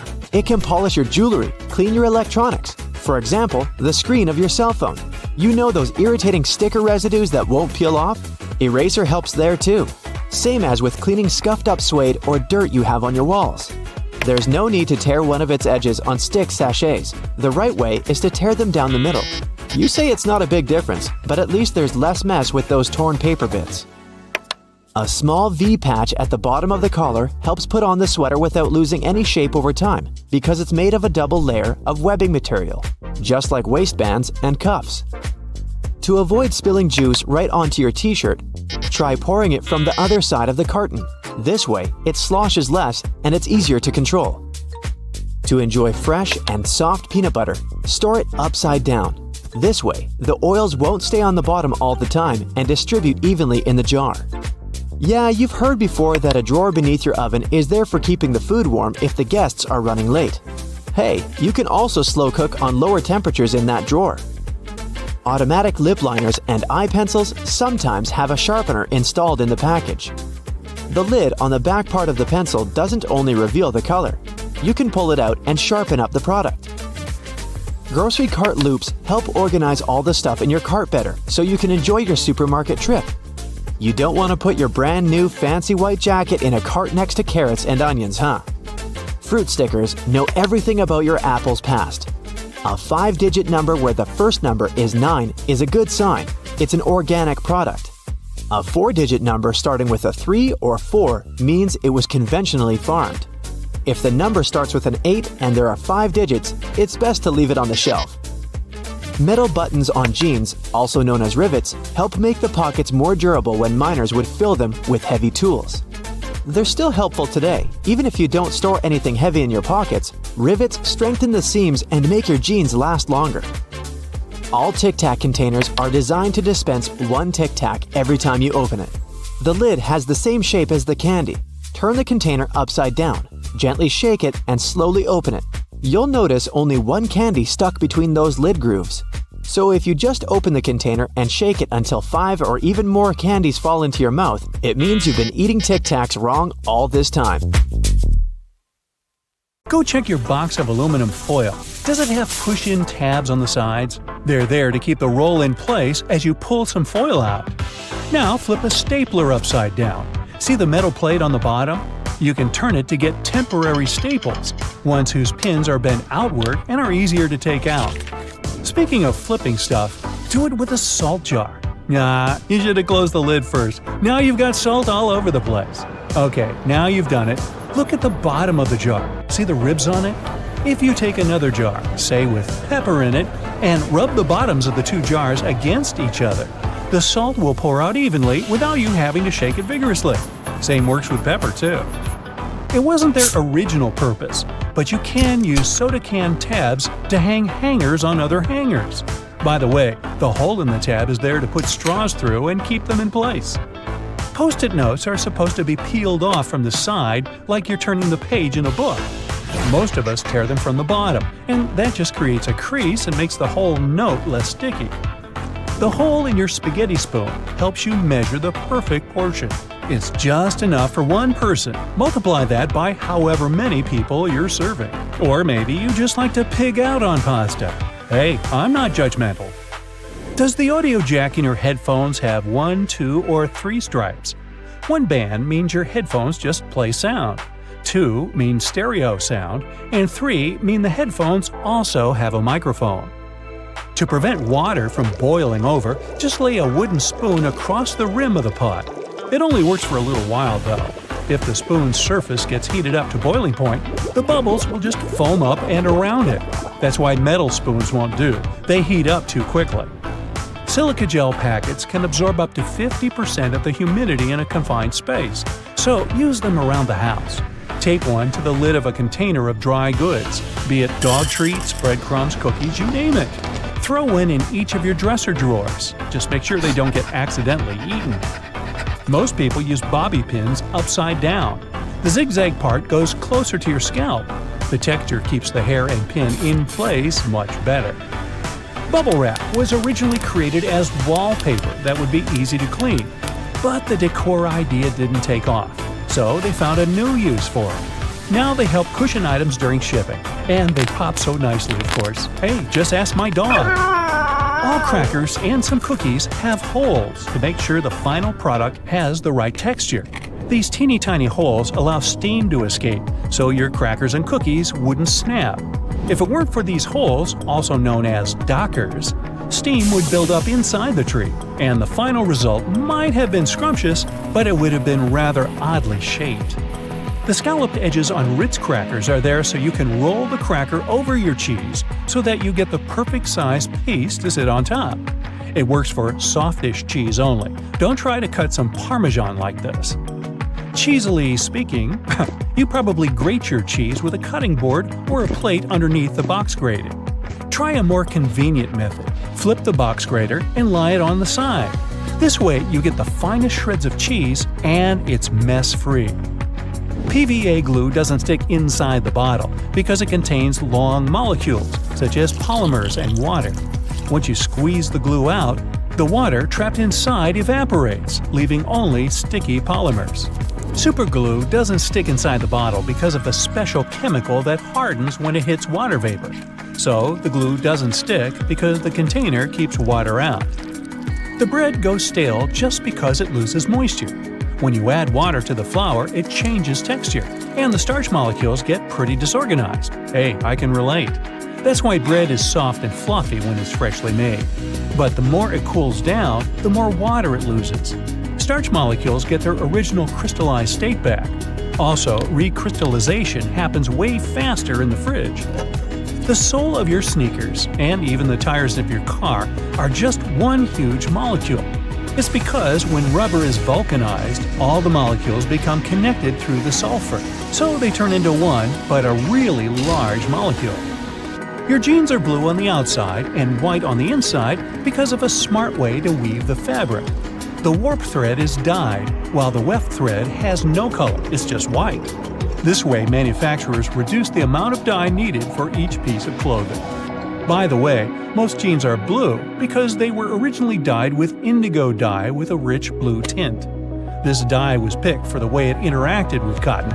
When the cotton is heated, most dyes just penetrate it, but indigo dye stays attached to the surface.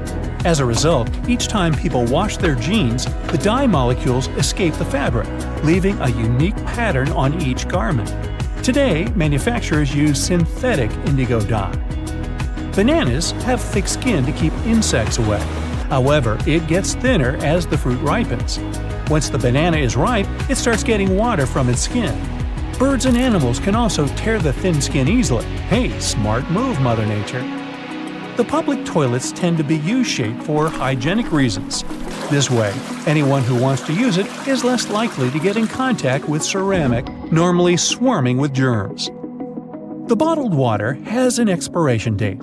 However, the water itself doesn't go bad. The problem is about the bottle. The plastic starts releasing chemicals over time, so the water gets contaminated. You can't drink it anymore. Glass bottled water has an almost indefinite shelf life. Still, some criteria, as changes in room temperature, may lead to a slow increase of bacteria in water, so it might go bad too. If all else fails, try drinking it from the faucet. Who would have thought? Fresh water. In-flight food is way saltier and spicier than back on land. Airlines have to give an extra kick to all the dishes due to in-cabin conditions. The combination of dry air and changed pressure changes how we perceive taste. Also, the taste isn't only about taste buds.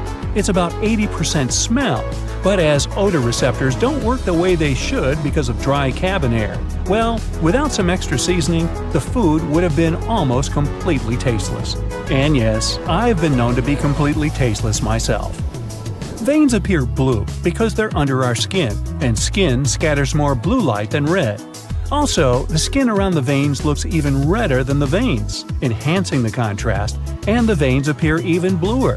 However, it's just an illusion. Our blood is always red. Trust me. Supermarket tomatoes look tremendous, but taste bland because, for the past 70 years, farmers have opted for fruits that ripen more evenly and look better and more pleasing to customers. Wild tomatoes are dark green and don't ripen evenly. Still, the tomatoes the farmers grow have a teeny tiny mutation in one gene. That's why they're evenly colored but can't produce chloroplast properly. It changes the whole photosynthesis process, leaving the evenly colored tomatoes with less sugar in their tissues. As a result, these tomatoes tend to taste like cardboard. The moral to the story appears to be, go get some ugly tomatoes, or tomatoes. The space below a cup of noodles is there to protect the noodles during transport. This technique is called a middle suspension. This way, they're protected better in their styrofoam cup, and it also helps those noodles soften more evenly and quickly. Now, chewing gum wasn't invented for keeping your breath fresh. It was supposed to be a replacement for rubber. But the rubber experiment failed, giving opportunity to a modern version of chewing gum. Sandwiches have all their filling in between two slices of bread to keep the hands clean. Well, at least it was so when the first sandwich was invented. Some centuries ago, I wasn't around then, the 4th Earl of Sandwich, John Montagu, asked his chef to cook him something yummy he could eat without interrupting his long binge. The chef, I think he was named Pastrami or something, wrapped meat and all the other ingredients in the bread to make the dish grease-proof. And finally, all the ingredients in margherita pizza stand for one of the colors in the Italian flag. Basil represents the green stripe, mozzarella represents the white one, and tomatoes, or tomatoes, represent the red stripe. And if you want it tastier, use ugly tomatoes. That's it for today. So hey, if you pacified your curiosity, then give the video a like and share it with your friends. Or if you want more, just click